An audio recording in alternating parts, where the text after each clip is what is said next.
Sports Radio 560 WQAM Miami Fort Lauderdale presents The Neil Rogers Show. To talk to Neil, call 567-0560 toll free for Dade and Broward or pound 560 on your cell phone. The opinions of Neil, his guests, callers, or anyone else on the show do not necessarily reflect those of WQAM, Beasley Reed Acquisitions, or the Beasley Broadcast Group. Now, Neil Rogers on Sports Radio 560 QAM. MONDAYSUCKS. Drops for every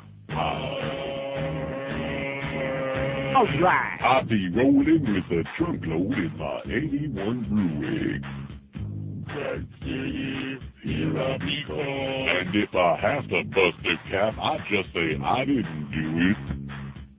Crack City, here I be called. And when I get to Crack City, I go to the third world and ask around the club on who be buying my girl.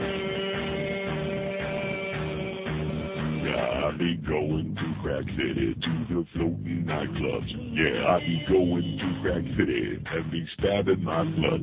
When I be going to Crack City and unload my junk, I never go to Crack City without packing my gun. Yeah, 2 rocks for every know that every now and then I sell some crack to a white dude. Crack City, here I be come. Some was buck or in the intersection working for free food.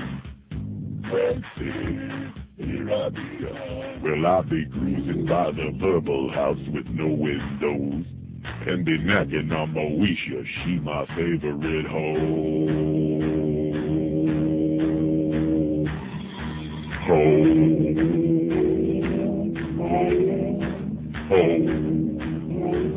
Yeah, me going to Crack City, and I'm going to sell my crack. I be going to Crack City, you can count on that.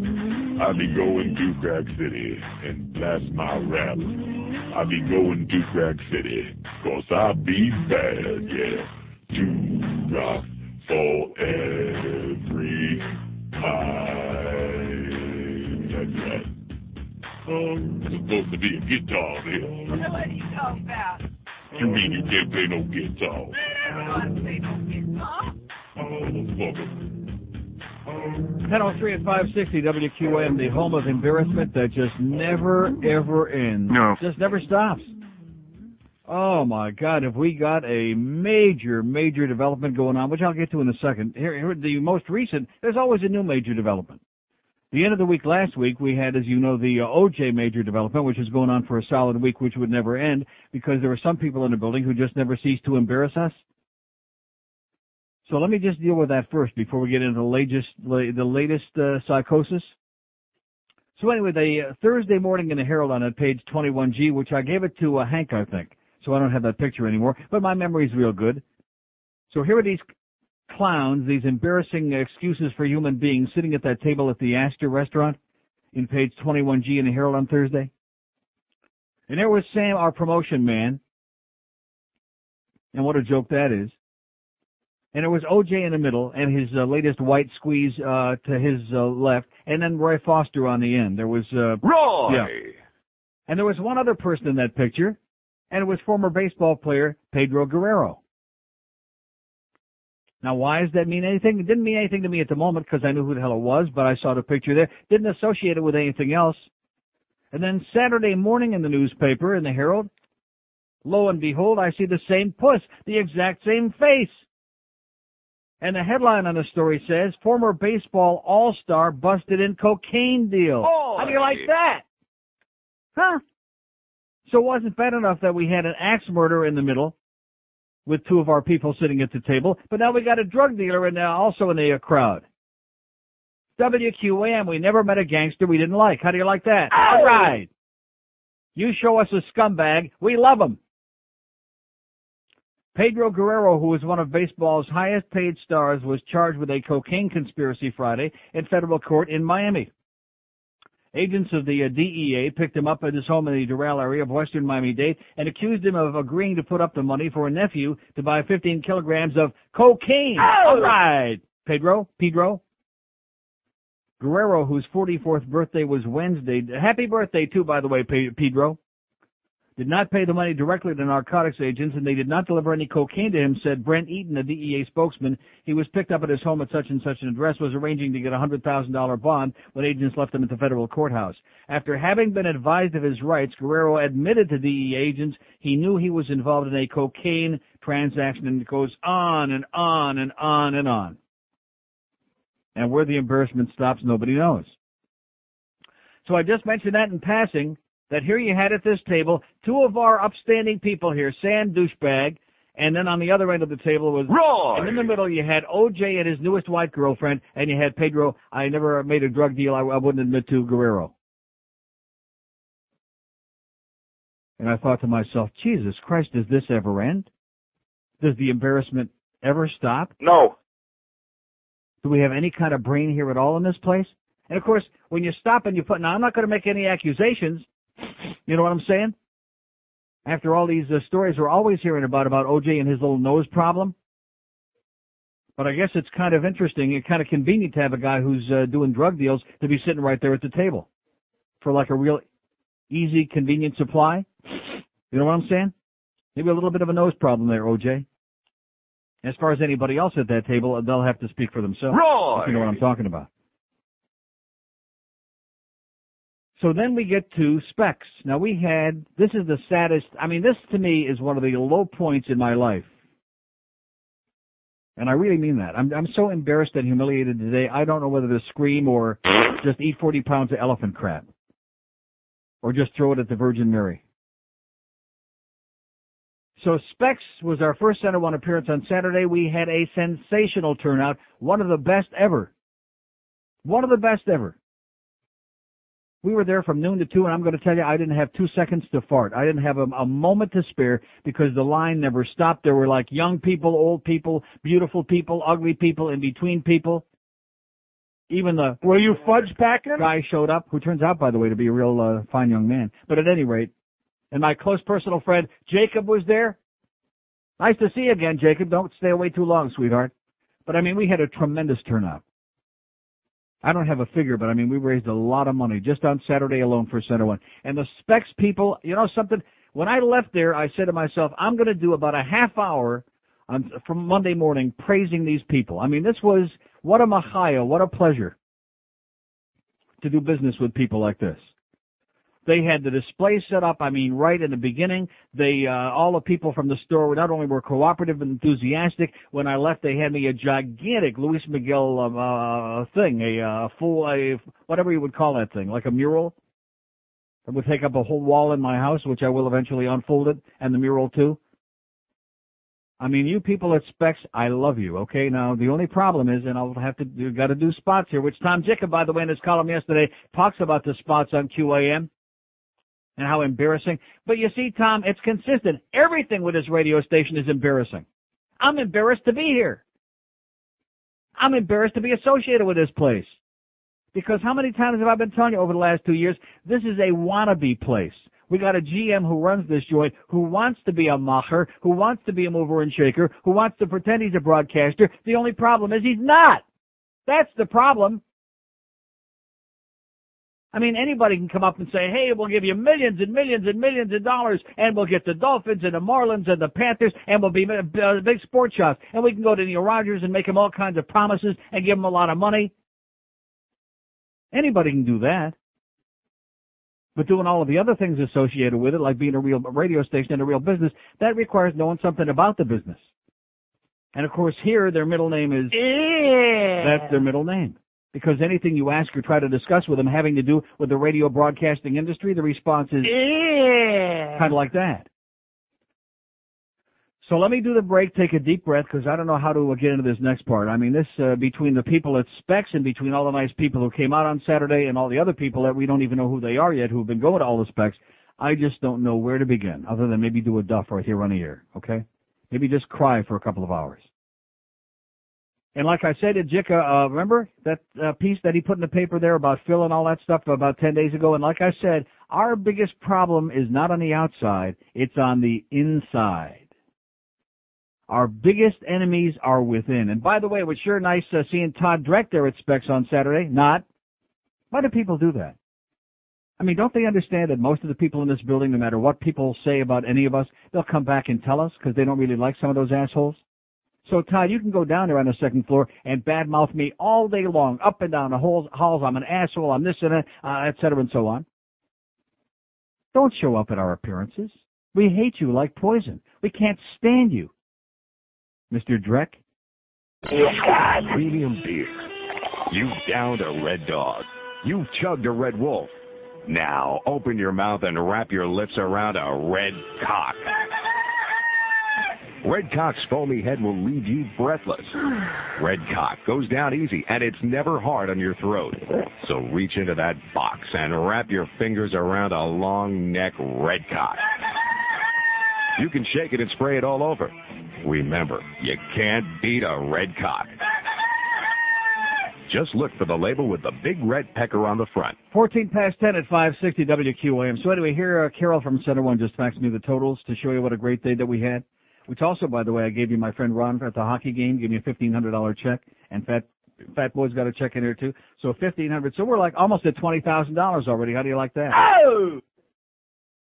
That's just that's staggering. Staggering. And this, by the way, only includes a couple of spec stores.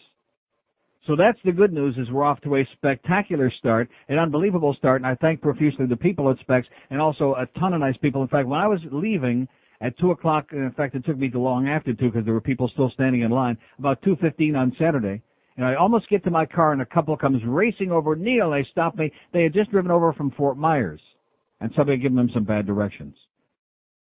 So at least they were ecstatic that they could see me before they left, which I don't know why anybody wants to see me, but nevertheless, and they were going inside to buy some CDs and cassettes and stuff. So that's the good news. Like I said, there's the great news. There's the sensational news. We're off to the races. Are we doing it? No. No. You want to know why? Oh, that drilling. Are we going to go through 4 hours of that today, the drilling? Because I already feel like somebody's got a drill in my goddamn earlobe. Listen to that. Just crank that thing up, baby. 7 months later, as the Beasley-Reed construction game goes on, I was just telling George during the break, they could have built this entire building from scratch in less than 7 months. They could have started from an empty lot and built the entire building in less than 7 months. And the reason that this project goes on and that the drilling continues and continues, and day after day we come up, get off that elevator on the third floor and look around, and we see no progress. Nothing's changing. And you don't want to know why nothing is changing? Because it's the Beasley-Reed effing way. Because they're paying them piecemeal. You know, like maybe they can pay them for a couple hours today and a couple hours next week. Let's hope not too often, because the drilling is unbearable. 7 months later, and they're still drilling and puking and hocking away. It's unbelievable. Greg, you're a wannabe. You're make-believe. You're ersatz. You're not the real thing. Believe me, anybody wants the real thing, this ain't the place. Like Conway Twitty would say, oh, my God, I'm dead. Isn't that what he would say? It's only make-believe. That's this place. So anyway, and I'm trying to postpone talking about it. You do see that, don't you? I'm trying to put this off to find the most delicate terms to put this in.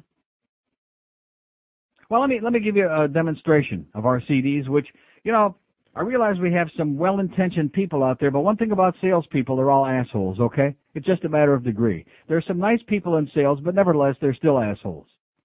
It goes with the territory. It's contagious, I guess. We have a former one of our sales holes who hooked George up with a place that was going to do our CDs for cheaper. Like Tom Green says, for cheaper.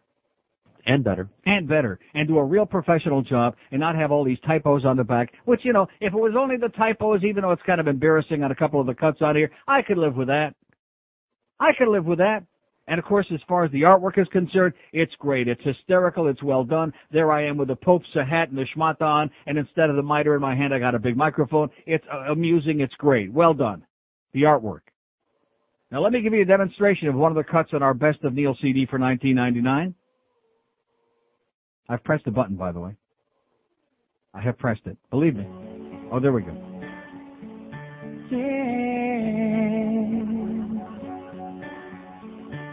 A little noisy, maybe? We dance like this. And the pot is wide open. Like the sea. So to make a long story short, the noise and the hiss and the puking and popping, not to mention the 5 to 6 to 7 to 8 seconds of dead air before each cut starts, is so loud and so annoying that I'm humiliated and grossed out and embarrassed. Because one thing I've never put out is schlock. Somebody's going to make the effort to come to one of our appearances, or even just to get it over the internet off our neilrogers.com.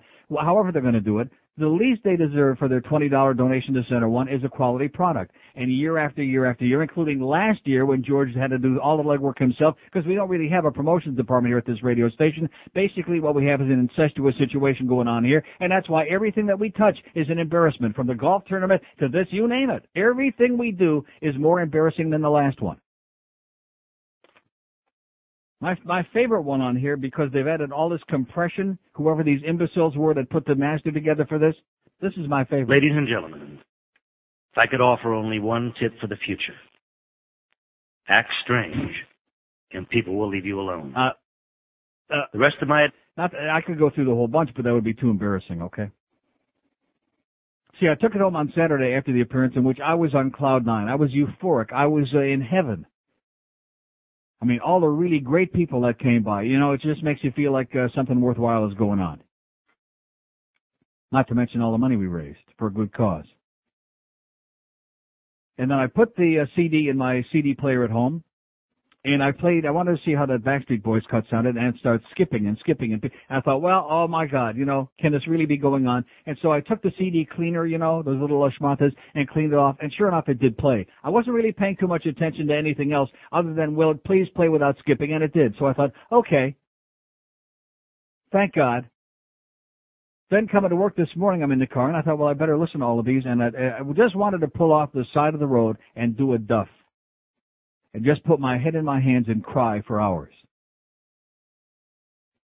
So I want to apologize to everybody who bought one of our, and of course I'm assuming, I don't know about the cassettes. I have no way of knowing since I don't have one. See, I don't get anything. I had to ask Duff to go over to our display there at Specs on Saturday and get me one of these CDs, because otherwise I get nothing. I have nothing. It's only our stuff. Do I have a cassette? No. No. So I have no idea, although I have a deadly feeling that since it all came from the same master, it probably sounds the same as the CD. Although at least one thing, there won't be 4 or 5 seconds of space in between, because on the cassette, the hits just keep on coming. That's the only thing that I might be able to say good. So I owe an apology. I don't owe an apology. Somebody owes an apology, okay? This radio station owes an apology. I'm tired of apologizing for things that I had no control over. I'm sorry. No, it's not. You don't owe the apology, because, again, if we had a real promotions department involved, this isn't a one-pony kind of a project. This is a big project to raise $150,000, $200,000. Which, quite frankly, this station doesn't raise 50 cents the rest of the year from what I see. But all of a sudden they want part of the credit for it. Oh, they're big shots and they're this and they're that. And in the meantime, what do we get? More crap. That I am so embarrassed. I mean, every single one of the best of Neil since we've been putting out CDs, which goes back about almost 10 years now. I think 90 was the first one we had. 90 or 91? 89. Like I said, 10 years. And they all sound fine. The first one was a little primitive, that one with the white label, and that sounded, but it didn't sound bad. It didn't have all that hiss and hum and compression on it and sound real crappy. And this year we even went to the extra lengths. George said, well, you know, a lot of people have said it's in mono every year. Why can't we make it in stereo? So we went to the extra length of making sure that all the cuts were provided in stereo. I went to the original CD. But guess what? Ask me if these are in stereo. Are they in stereo? No. I think maybe the hiss and the hum is in stereo. I think you get hiss out of the left speaker and a hum job on the right speaker is what you get. Kind of like that. Kind of like our signal. Kind of maybe in fact, maybe some of the people say, oh yeah, that's how it sounds on the air. That sounds like QAM. Although they still won't be able to understand the 5 and 6 and 7 and 8 seconds of dead air in between each cut.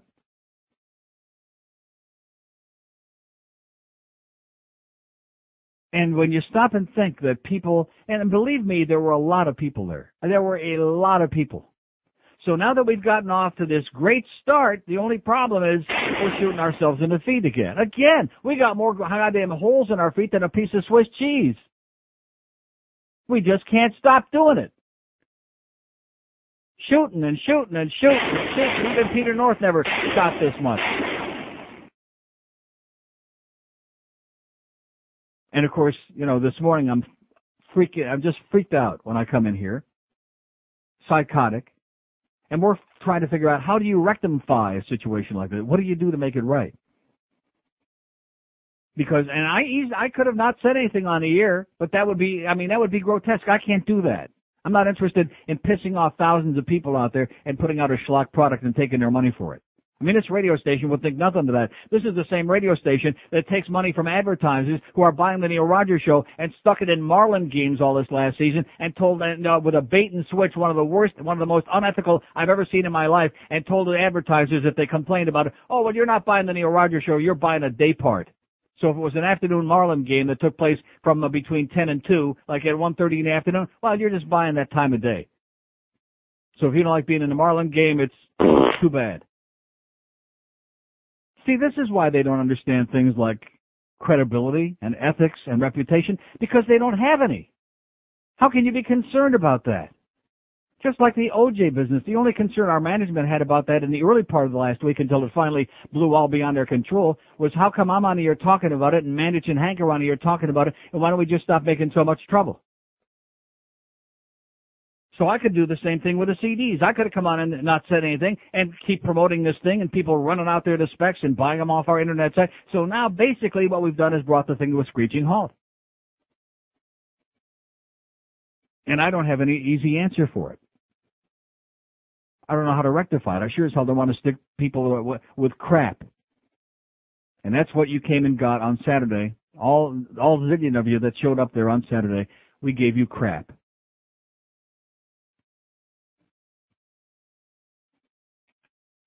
And I apologize for that, but like I said, I have no control over that. All of these things are out of my hands. I pick the stuff that we're going to put on there, and then from there it goes through a process, and all of a sudden these things magically show up. Just like we're there on Saturday. And do we have the keychains? No. With those sounds on that we've been talking about for months? No. No, not ready till Wednesday, I'm told. Is there any excuse, any reason why they shouldn't be ready till Wednesday? No. No, not really. I mean, that's something. How long has that been in the works? We've been talking about that for months. Months and months and months and months. It's like the Beasley construction project on this building.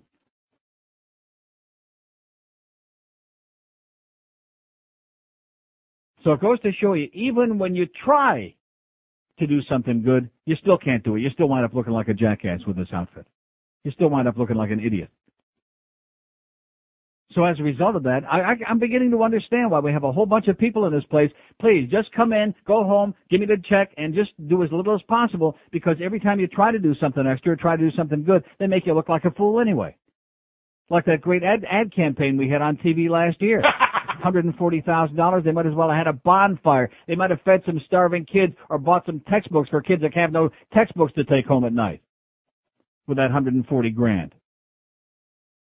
With all the thick pasty, I still have pores in my face that still have some of that pancake makeup in it. 1026 at 560 WQAM, your unbelievably embarrassing station for the 90s. Hey, Neil, fuck you. Eugene, dinner time! Oh, no, another night of cheap Italian food in a can. Yo, man, check it out. Who are you? It's me, Homeboy ID. What? Yo, man, toss out your SkettyOs and get down with some Homeboy ID Sketty Hoes. You know what I'm saying? You got a can opener? Yeah. Whoa. Yo, man, and Homeboy ID got all kinds of stuff, and it's all made homie style. Oh, boy. It's Homeboy ID, and ain't no little service neither. You can feed the whole crew with our all-new gang-size can. Well, gee, that's large. Come on, man. Get with the plan and get the food in the can that tastes like the food in the can. Homeboy ID. Drive by and pick some up. Yeah. 1032 at 560 WQM. Here's a call from Orlando. Hello. Hey, Neil. Yes, sir.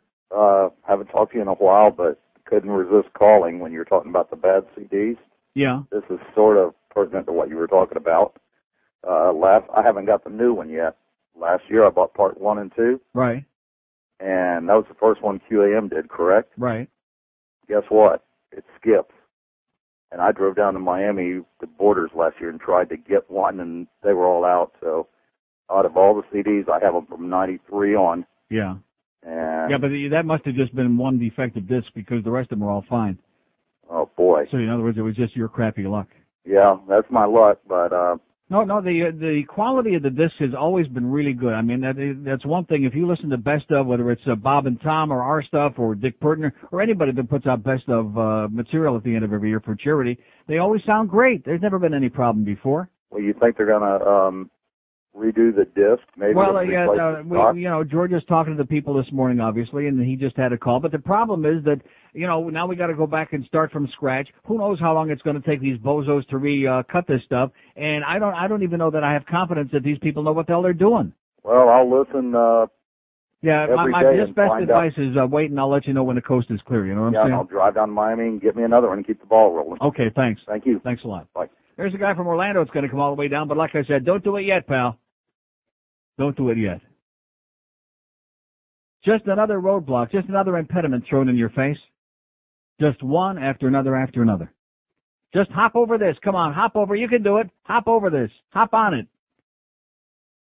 For example, and I mentioned this before, Tom Jicka in yesterday's Sun Sentinel TV and radio book.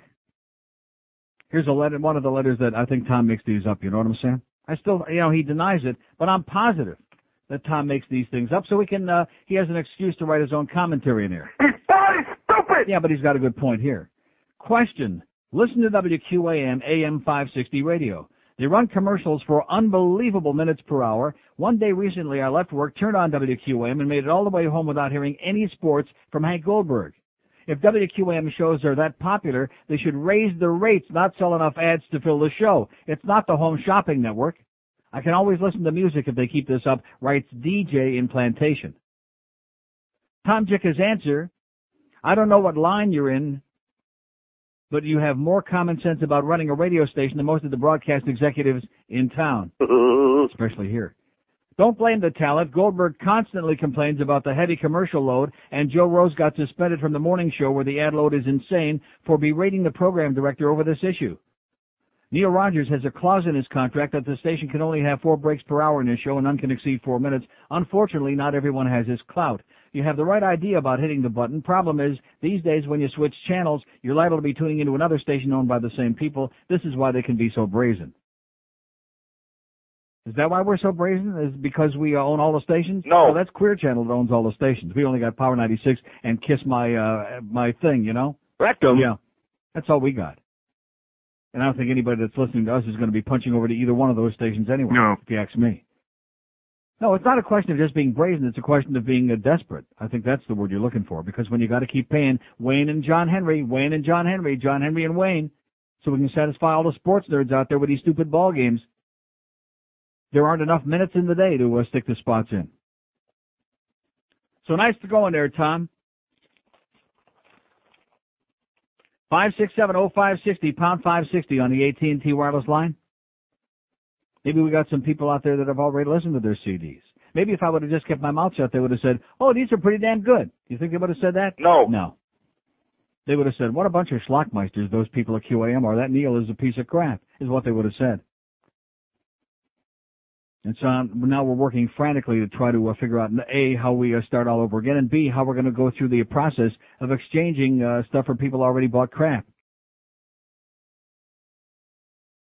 Here's a letter to the editor in the Sun Sentinel from Linda Mills in Pembroke Pines, who says shooting was an issue of criminality, not race, about the brilliant Sherry Winston tastes good like a jackass should column that we read on the air last week.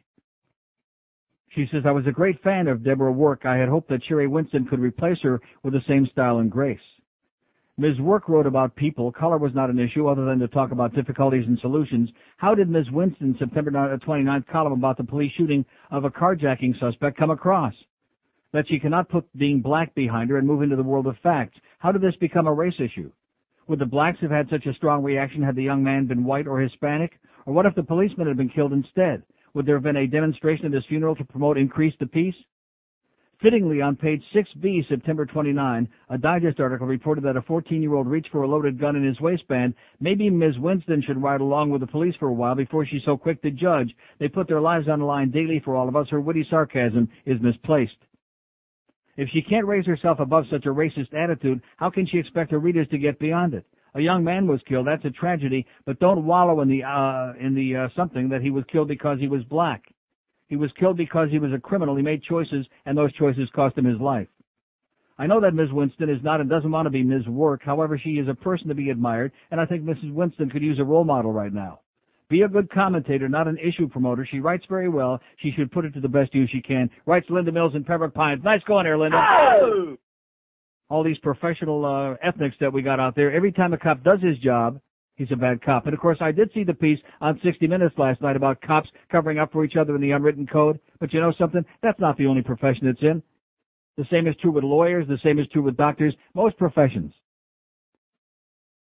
where they cover up for each other, and it's an unwritten thing. You just don't open up a mouth. And to try to use that or use any other crooked cops to try to justify all the hysteria about this scumbag that got shot and killed who was reaching into his waistband, not buying it. Even somebody who's as skeptical about cops as I am, not buying it. Have just tasted your snapper.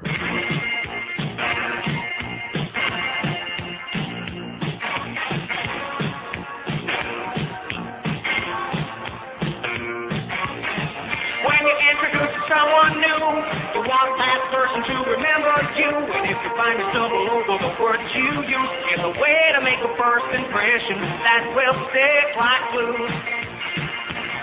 Just keep the simple phrase in your head, these three little words that really knock them dead. Say this to everyone you meet in a simple way, they're guaranteed to get attention. You just smile and say, hey baby, how's it hanging? That'll catch them by surprise. Might just even leave their mouth wide open. Might just even open their eyes. I'll say, how's it hanging? And you make it very clear that you'd like them to be closer to you, that you're not to be near. How's it hanging? How's it hanging? 1044 560 WQAM. Here's a call from Fort Worth. Hello. Hey, Neil. Yes, sir? You see that hit on Madonna? Yes. What'd you think about that? What did I think about it? I think that this maniac should be suspended for the rest of the year. How come they don't ever do anything like this? Somebody's going to get killed when he's dead. Right, that's right. That's going to be next because they have no respect for each other. The hit on Newendike was unacceptable, and the one on Sedor. It's like they put half the team out the first night. You know they're playing Friday. Right, they're playing each other again Friday. It's going to be a bloodbath. I think so. I think somebody's going to have to do something, stop this. It started, the last one I remember was the hit on McCartney by Lemieux in the playoffs. And it just goes on and on. Hit on Draper, yeah. Or, excuse me, Chris Draper knocked his teeth out on the board. And somebody's going to have to do something about this. And I don't know. I'm just curious what you thought. Just totally unacceptable, barbaric and grotesque. And like I said, these guys, I think it's going to take somebody getting killed before the league decides they're going to do anything about it. Well, I'd hate to have to see it, but, I don't know. We're going to get the game on Friday. You going to watch it? Yeah, I'll be watching. All right. Well, I just wanted to call and say hi. Hey, good luck with your Maple Leafs this year. Okay, thanks. Off to a good start. All right. Thanks. Yeah, Leafs won their game, and, of course, the Panther game on Saturday. I'm sure we're going to get lots of call about that. Well, it wasn't too bad. We only had 25 or 600 empty seats. By the way, let me just give credit where credit is due. First of all, the people there in the arena, they scurried around. They got the goal lights going. They got the new goal lights. Oh! You can see them. Nice big red and green lights there. Nice going, guys. Oh! And secondly, they got the sound on the PA system just right. I mean, we couldn't understand what some of the guys who were mumbling were saying, but nevertheless, it's not important that you understand what they're saying. They got the sound right. They had it at a reasonable decibel without deafening everybody in the goddamn arena on the other night, Saturday. And thirdly, the team didn't play as bad as some of us thought. It wasn't a very good game, and the Caps looked really bad, but the Panthers didn't look all that bad. Burry just is worth the price of admission, even though he's still only about 60 or 70% up to speed. But nevertheless, he's worth the price of admission. And Ray Whitney, nice going, Ray. Oh! I should have started the show today with Ray Whitney has appeared, but my mind was otherwise distracted for obvious reasons. So it might not be as bad as everybody thinks if we can keep Pavel healthy. And by the way, I hate to break the news to the fans out there. And yes, Paul Stewart called a really bad game, and Burry got tripped 3 times and didn't call any penalties. But every time Burry would get hit, Every time you get, oh my God, the people are screaming. It's a contact sport, boys and girls. It's not touch hockey. They have something called touch football. They don't have anything called touch hockey. The only one that plays touch hockey is Graham James, and he's just touching the players. They just don't get it. Although it was interesting when they announced the lineups, when the entire rosters before the game. Interesting to see who got roundly booed. Chris Wells got booed roundly by the crowd, and rightfully so, and Robbie Niedermeyer. And Terry Murray got one of the biggest boos of the night as they were introducing the coaching staff and the players before the game. Not personal, guys. Maybe in some cases it is, but it's just business. 567-0560, pound 560 on the AT&T wireless line. It's going to be a long, brutal Monday. I can tell you that. I can smell it already. Here's Cooper City. Hello.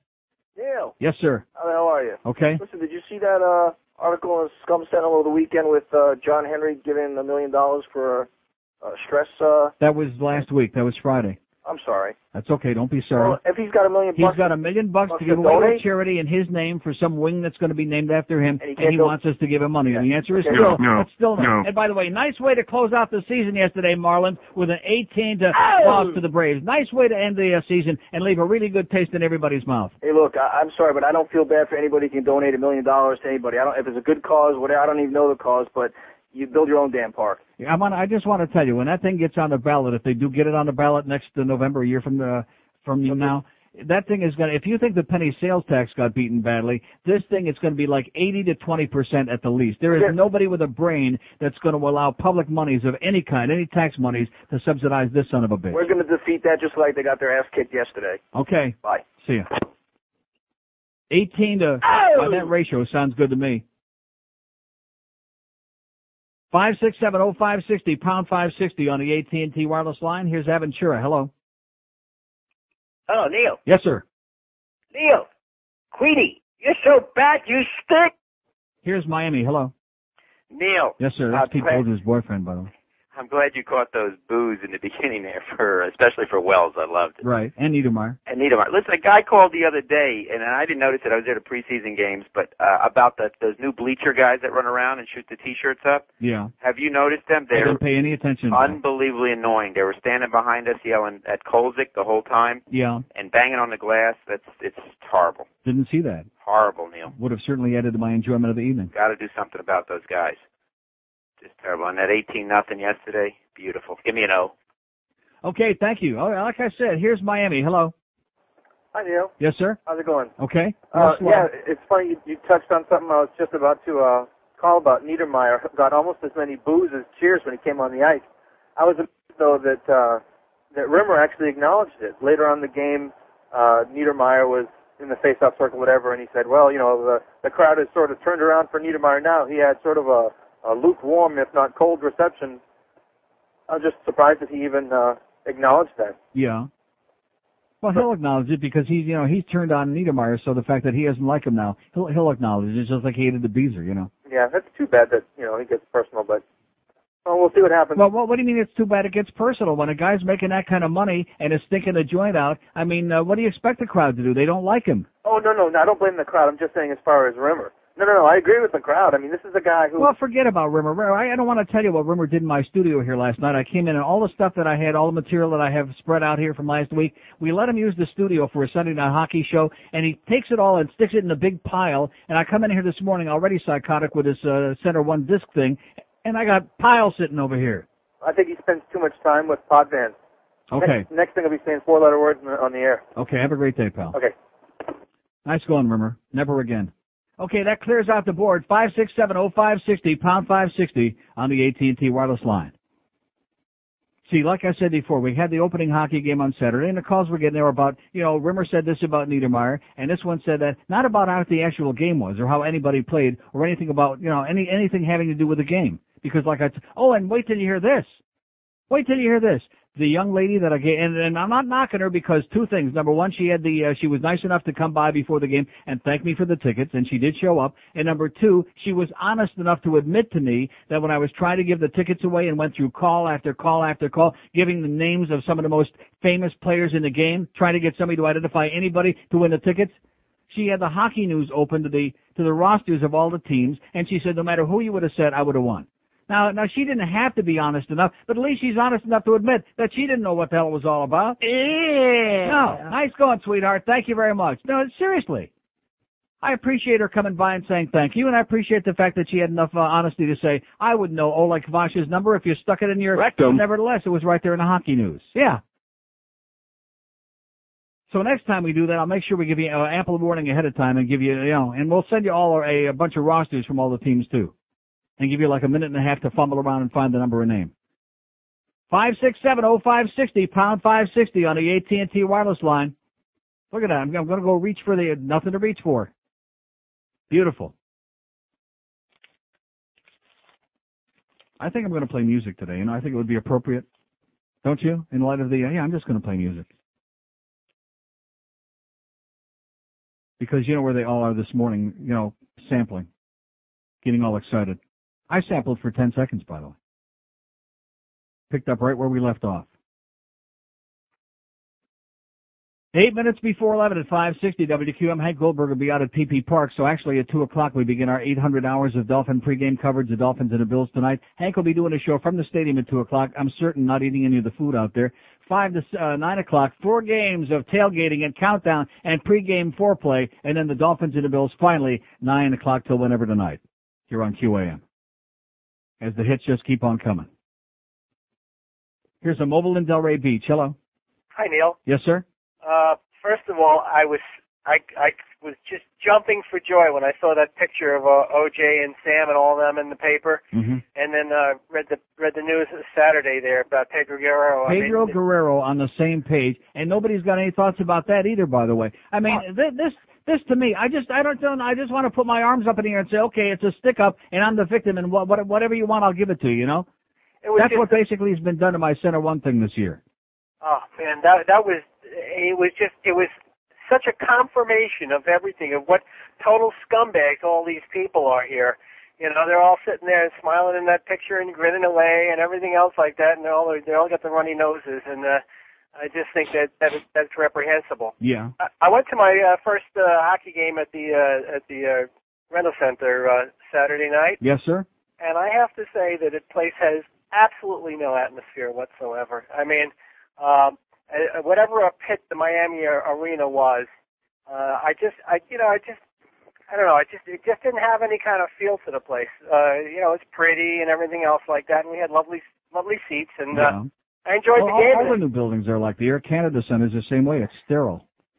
It was just when you got a new building like that, they're never going to have. It's like when they replace Fenway Park in Boston next year. It's never going to have the same feeling that the old ballpark had, and the same with arenas. I guess it just seems to be a bit of a shame. I was discussing with the guy we went to the game together, and they don't practice at that little crummy arena anymore in Pompano. Now they practice at Incredible Ice, another sterile, Well, wait a minute. You're not one of these guys that goes to practice, are you? No, but I just because I worry about people who go to practice. We get the guys with the butterfly nets to chase those people around. No, I mean, what difference does it make where they practice? I don't know. It's just like the small town feel of it that when the team was with Doug and just everything about it. What do you mean when the team was with Doug? What does that have to do with where they practice? What did Doug McClain have to do with that? Well, I went and watched. My God! Well, the team was with Doug. Let me tell you right now, Doug McClain is a hard ass. Okay, sir, you're another one that knows nothing. Doug McClain didn't like the little guys. That's why there's no Stu Barnes. That's why there's no Marty Straka. Okay, Doug McClain. All these people who want Doug back. Doug can stay up there in Columbus. He's a nice guy. He's a friend of mine. He never stole a freight train, but he's a hard ass. Oh, yeah, we had such a small-town feel back when Doug was here. They got hot for 2 or 3 months, and right away this guy was a genius. He was a maven. He was an expert. Let me say it again. He was a hard-ass. Who, when he made up his mind that he didn't like you, you weren't going to play no matter what the hell you did. And if he did finally relent and put you out there, you then, whatever the hell that is, scored 2 or 3 goals in the first game, or you're going to have your ass back on the bench again. Right, Marty? Is that right? Uh-huh. Right. Whine and whine. I thought I was supposed to be the whiner and complainer. Let me say it again. Saturday, there was nothing wrong with that joint. They got the goal lights in there now. The sound on the thing, they finally got it straightened out, thank God. And it wasn't a great game, but it was an enjoyable experience. There wasn't any problem there the other night. Of course it doesn't have any atmosphere. It's a brand new building. Skid Row's got an atmosphere too, pal.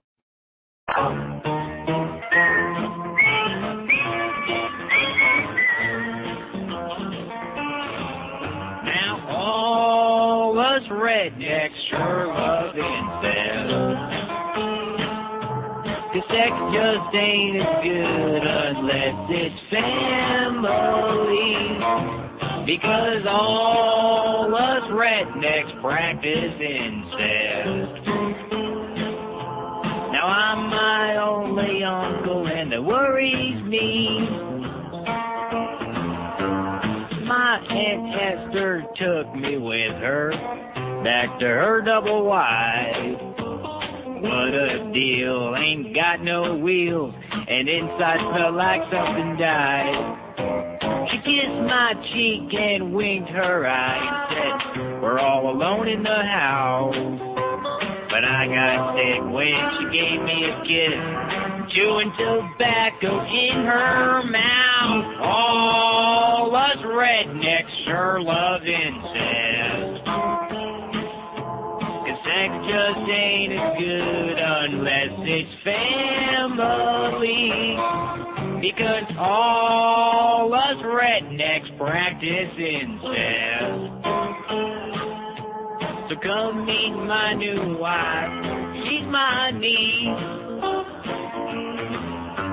I just got me a farm with horses, chickens, cows, and pigs. A 4x4 that I adore, with tires that are too damn big. The rear window, it has a gun rack, that's where I keep my gun. A rebel flag and my wife in the back. My neck is red from too much sun. All us rednecks sure love incest. 'Cause sex just ain't as good unless it's family. Because all us rednecks practice incest. My sister is the one over there with the dirty knee. Every union's it's hard to choose who's got the nicest tooth. And I don't like the way my daddy has been watching me. 703 at 560 WQAM. I'm just thinking of how to approach that thing about this. See, first it was the golf tournament. Every year for how many years now? First it was Camilla's house and then Center One. We do the thing for 3 months. And we make the discs and the CDs and we go out and we do a bunch of appearances and we get somebody, it used to be Borders and this year it's Specs who are doing a great job. And, you know, a sponsor that cooperates with us and helps us to distribute these. But this radio station, see, that's not good enough because our sales department has to get their testicles and tentacles into everything that's possible. They got to get their hooks into it. And so that's where the golf tournament came. And now we got another thing which I know nothing about. Again, another disaster in the making, some auction they want to do. That Duff was telling me about in passing, you know, like Ships in the Night, some silly auction that they want to do. Again, it's going to be for Center One. Do we want anything to do with that?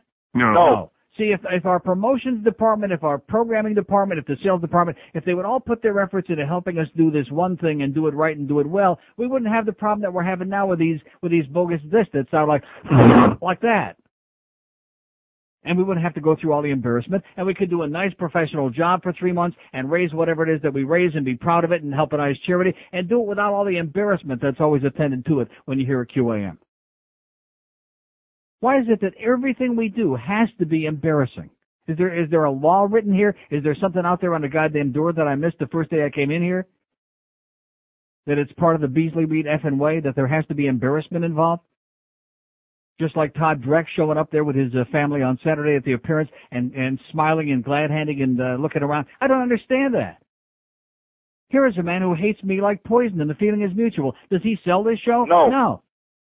Everybody remembers the famous Culligan routine, and I mentioned a specific sponsor because it was notorious, and I predicted ahead of time what was going to happen with it, with a disaster, a nightmare.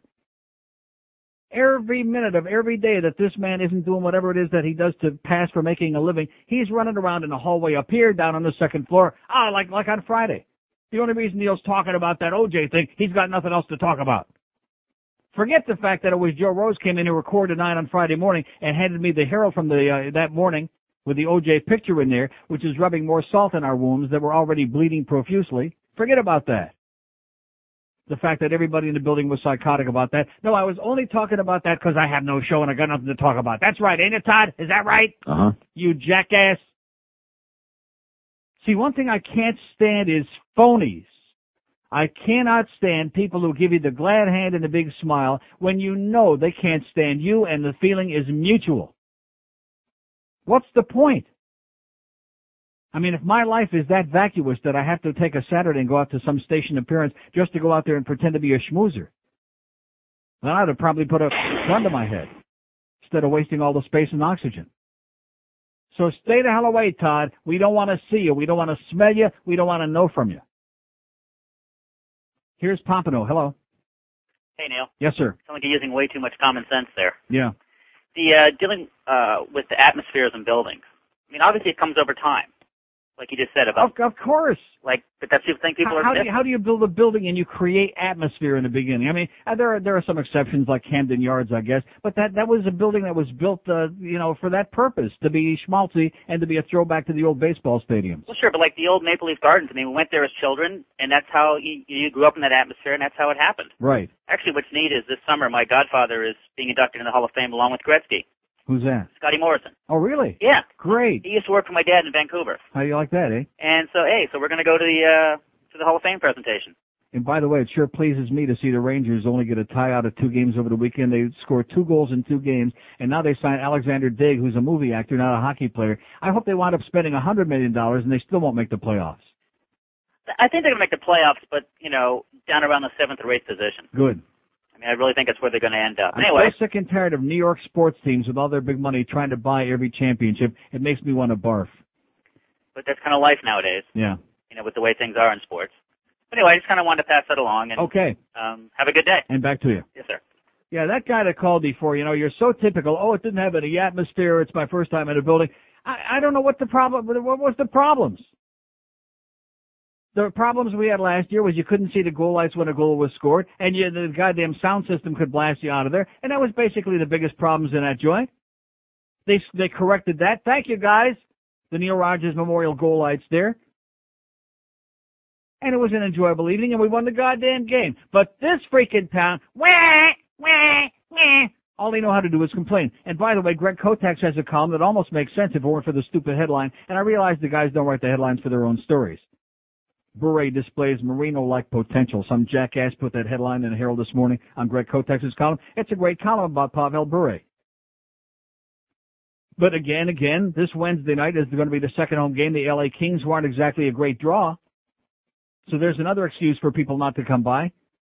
But I'll say it again. Pavel Bure is the greatest athlete who ever played any sport in this town, including Dan Marino. I don't care who it is. He is the most exciting, the most dominating, the most tremendous athlete who ever played any sport in this town. And everybody we talked to after that, late in that game on Saturday, agreed with at one point, and that is he's worth the price of admission alone, just watching him. So if we have a crappy crowd there on Wednesday, I have no answers for you, okay? If that's the case, it's going to be a long, desperate year, win or lose. And there we go with the drilling again. Nice going. Picked a good day for it, too, baby. You picked a real good day to be starting drilling under my goddamn rectum. Loud as can be. This guy's going to come through the floor here any second. Can you hear it? Listen to that. I think it's right on the other side of my wall here. Thank you. 10 past 11. I mean, I can. We've always had a little bit of that going on around us, but I mean, when it's right under your goddamn ass and it sounds like the guy's going to come flying through the floor or the ceiling or the wall any second, it's a little bit too goddamn loud. You get it? Do it like after hours. Do it when Hank is on remote out there doing a show out of the building, okay? We got 8 million hours of programming coming from outside the building, but they got to do it now because maybe they actually paid him to work a couple hours today. You think they did? No. No. Okay, 11:15 at 560 QM. Here's a call from Hilversum in the Netherlands. That's right. Yes, sir. How you doing, Neil? Great. Man, I miss you, man. I miss Florida, man. How can you say that when you're in the Netherlands? It must be a real crappy part of town.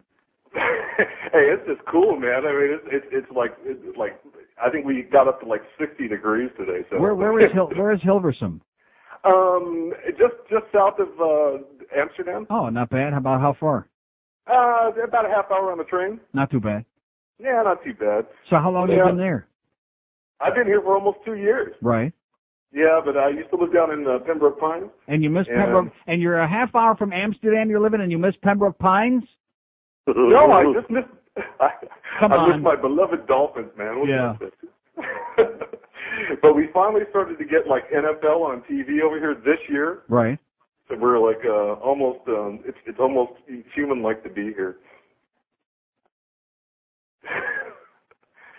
So Neil. In other words, you're that's the only thing that you miss is the National Football League. I miss the weather, and I miss and I miss the football. Yeah. What is it that you're doing there? You work there? Yeah, I work here. Doing what? Medical electronics. Uh huh. Yeah, it's a fun job. I get to go travel all over Europe and stuff, but. Okay, that's the end of that call. I think we cut it off. Maybe we were paying for it. Okay, nice hearing from our friend in Hilversum, south of Amsterdam. Excellent. Good start. I didn't hear him complain about the drugs and the filth and all of the other stuff, not even once. Did you hear him? No. No, like that other jerk that called a few weeks ago. Screw you, Neil, that guy. No. This guy sounded pretty happy. He's just trying to rationalize, make us feel better. He misses the Dolphins. And this is Pembroke Pines. You believe him? No. No, I don't. 567-0560, pound 560 on the AT&T wireless line. Here's a mobile in Kendall. Hello. How you doing, Neil? Okay, sir. I hate to compound this OJ problem, but go right ahead. Compound away. My alarm went off at 8 a.m. on Sunday morning, and you know what kind of programming your station has? That religious stuff? Yeah. Well, today's sermon was from the United Methodist Church today of Coral Gables. They had a sermon on the worst team? No, on Sunday. Oh, yesterday, yeah. Sunday morning. And today's topic was forgiveness. And guess who was injected into the sermon at this church? OJ. The guy said even OJ would be forgiven at their church.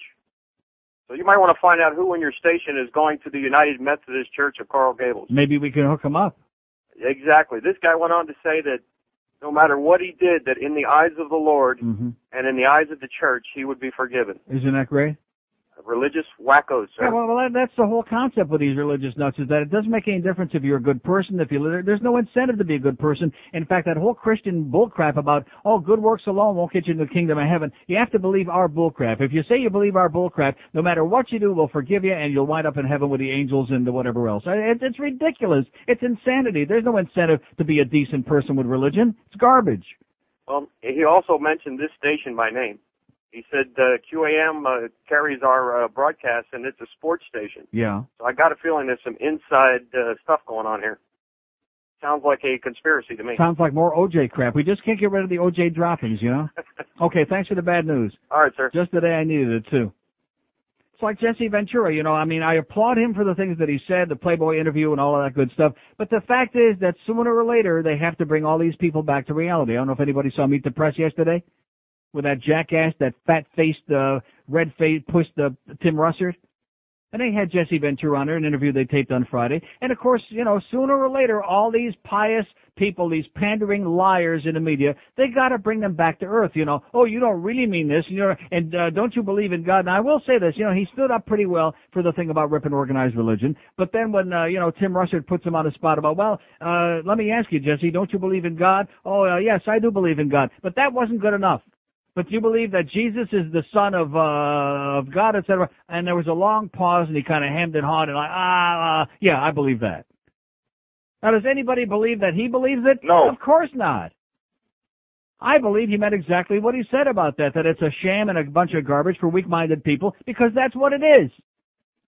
But in America, you can't say that. I mean, I can say it here on the air because who the hell am I? I'm a nobody, okay, working for a make-believe radio station. But there's a guy who's like the governor of Minnesota, who some people think ought to be the president, who's got balls is like an elephant, and they have to like back him down. Don't you understand? They got to back him down like nobody in any responsible position could really say that. I mean, at least let's hear you say you believe in God and Jesus too. And you're like, yeah, okay, I believe it. I mean, I was a little bit disappointed in that, but I understand. I realize the limitations and what this guy is up against. It's the American effing way. You just can't come on there and tell it like it is. And all of these crazy right-wingers, all these lunatics, oh, yeah, it doesn't make any difference what you do. Look at Jimmy Swaggart. They brought him back so we could rip off some more people. Jim Baker and Tammy Faye, they let him out so we could rip off some more people and start a new deal. And that's what it's all about. It's a scam, like he says, for weak-minded people. And he told a story about some friend or relative of his who was having a baby baptized and telling all the money he had to pay for it. And he said, how come it cost you money? Why should you have to pay for that? And the response, as usual from the religionist, was like that. Like, why should you have to pay extra to go to a temple on high holidays? What's that all about? And the response is, oh, I don't know, it's a tradition. Don't ask me why, it's a tradition. Like slavery and like, picking your nose. Although I do enjoy picking my nose. 567-0560, pound 560 on the AT&T wireless line. Here's a mobile in Boca. Hello. Neil. Yes, sir. I have a good idea. Let's call UPS out to the National Car Rental Center, box up Robbie Niedermeyer and Chris Wells. Okay, thanks. Let's do it. You go ahead and do it and let us know when you're finished, okay? 567-0560, pound 560 on the AT&T wireless line. Here's a mobile in Fort Lauderdale. Hello. What is wrong with these Panther non-fans? There are no Panther fans. Don't you understand? There are a few of them. There are a few of us, but there are people in the building. Don't you understand? I've been saying that for years now. A bunch of people in the building, especially in the new building.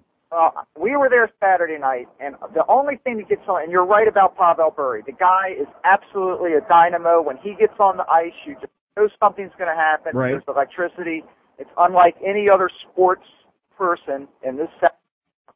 But the other thing I wanted to mention is, what drives me nuts is we sit there, and I've got 2 kids and my wife, and the 4 of us spend a lot of money to go to those games. And these assholes that have to get up and order this and order that and worry about who's sitting behind them and beside them and in front of them. Sit your asses down and watch the hockey game. Mm-hmm. What is wrong with these people? Oh, yeah, I still got the crazy shufflers with the kids in front of me. I mean, including the one guy, including Daddy, who now is so pissed off he won't even turn around and look at me and speak, which is fine because, like I said, I don't like phonies. But stop holding the kids up in the air anyway, okay? Who cares? We don't go there to see your kids. Yeah. My kids go there actually to watch the hockey game. They love it, and they're sitting there as fans, unlike half of the adults that go there, if you could call them that. Mm-hmm. But I am just so sick and tired of the $5,000 necklaces.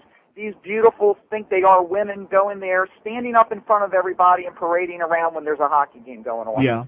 And I guess they pay their money for their tickets, but they sure as hell bother me. Well, they don't pay because they pay their money doesn't mean they got a right to stand up and block everybody else off. And that's why a lot of people stay home, by the way, and watch it on TV. I'll tell you what, when we had the Marlins tickets, I would not go unless I had the front row and the upper deck because I am so sick of people walking in front of me.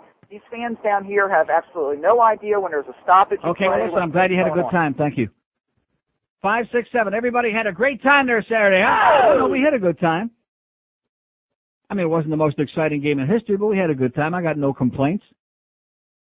567-0560, pound 560 on the AT&T wireless line. Anybody see Jesse Ventura on Meet the Press yesterday? No. Huh? Here's Fort Myers. Hello. Hey, Neil. Went to my first professional hockey game Saturday night. Had a blast. Yeah.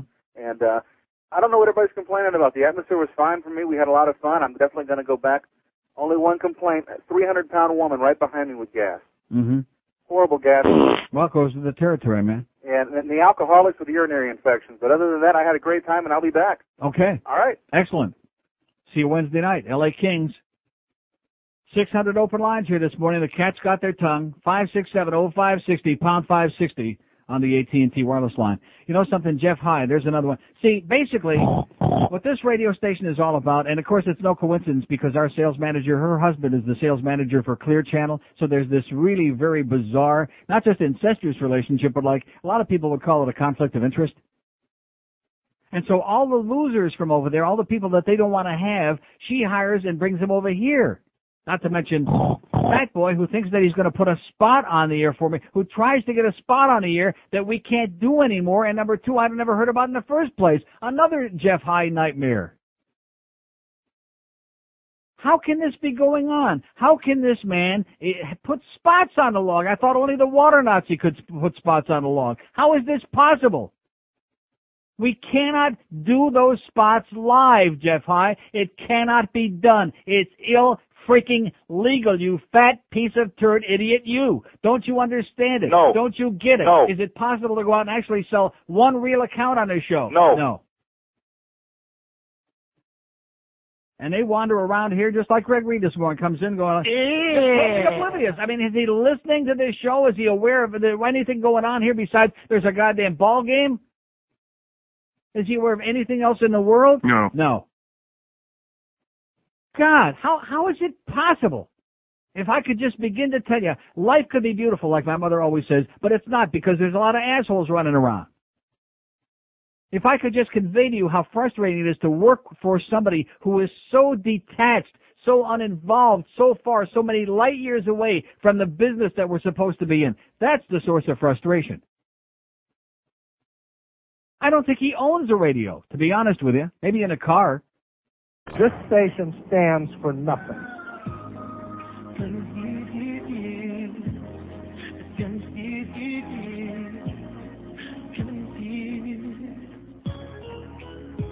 It's so hard to be myself because the group that I'm in sounds like everyone else on the charts, and we all dance, and we sing just like girls, and we wear really tight things. We Backstreet Boys, or are we made condition, or anything? 'Cause I'm confused, got no clue. Don't know what band I'm in. Baby, it's boys to men.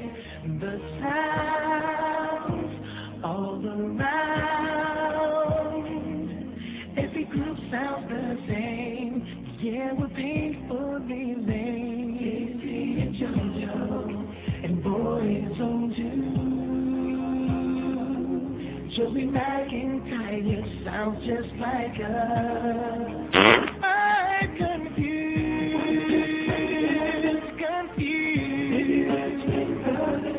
All I'm asking, can someone please explain?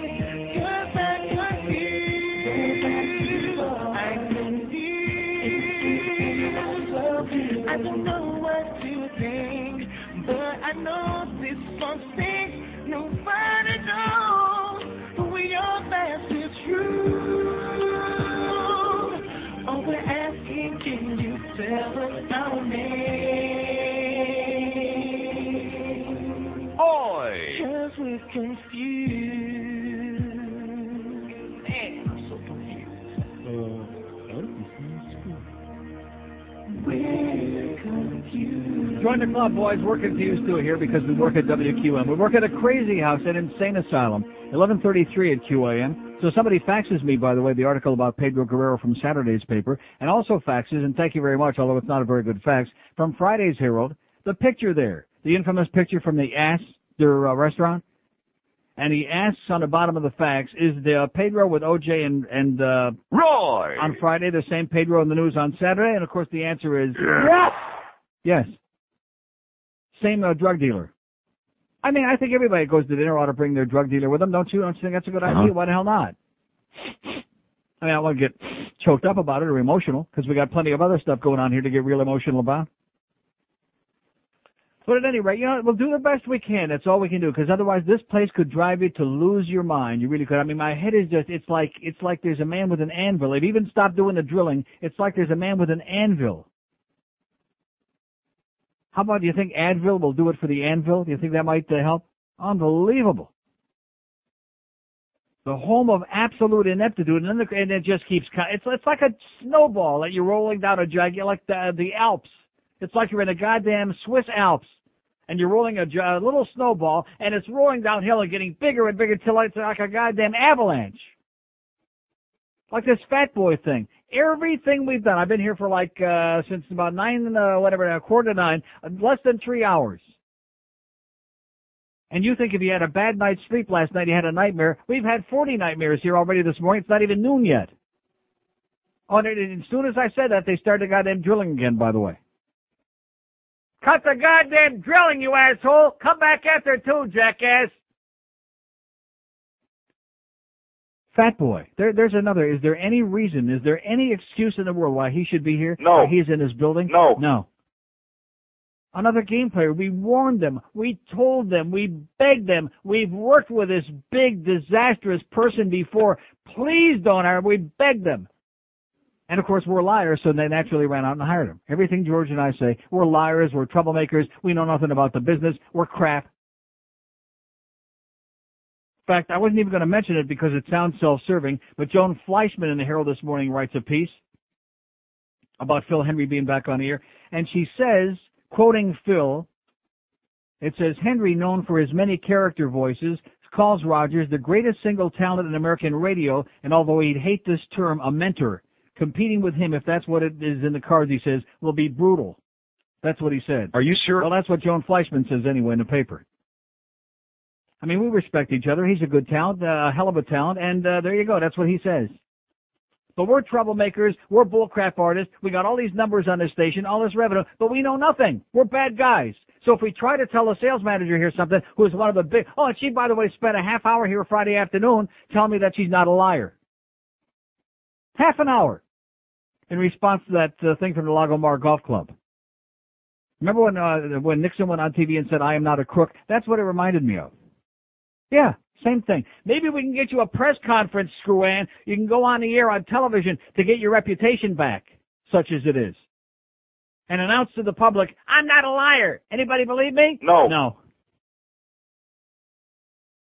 Just from the meeting we had last Tuesday, I could write a few paragraphs about the tall tales that this lady told me then. And she comes in here for a half hour, very indignant. I got a lawsuit here. I'm going to sue him, goddammit. He said this. I don't believe it. This is the same Screw-Ann that sat right across the hall in Sam's office there and put her close personal buddy up to coming in here that day and starting up right in the middle of the show.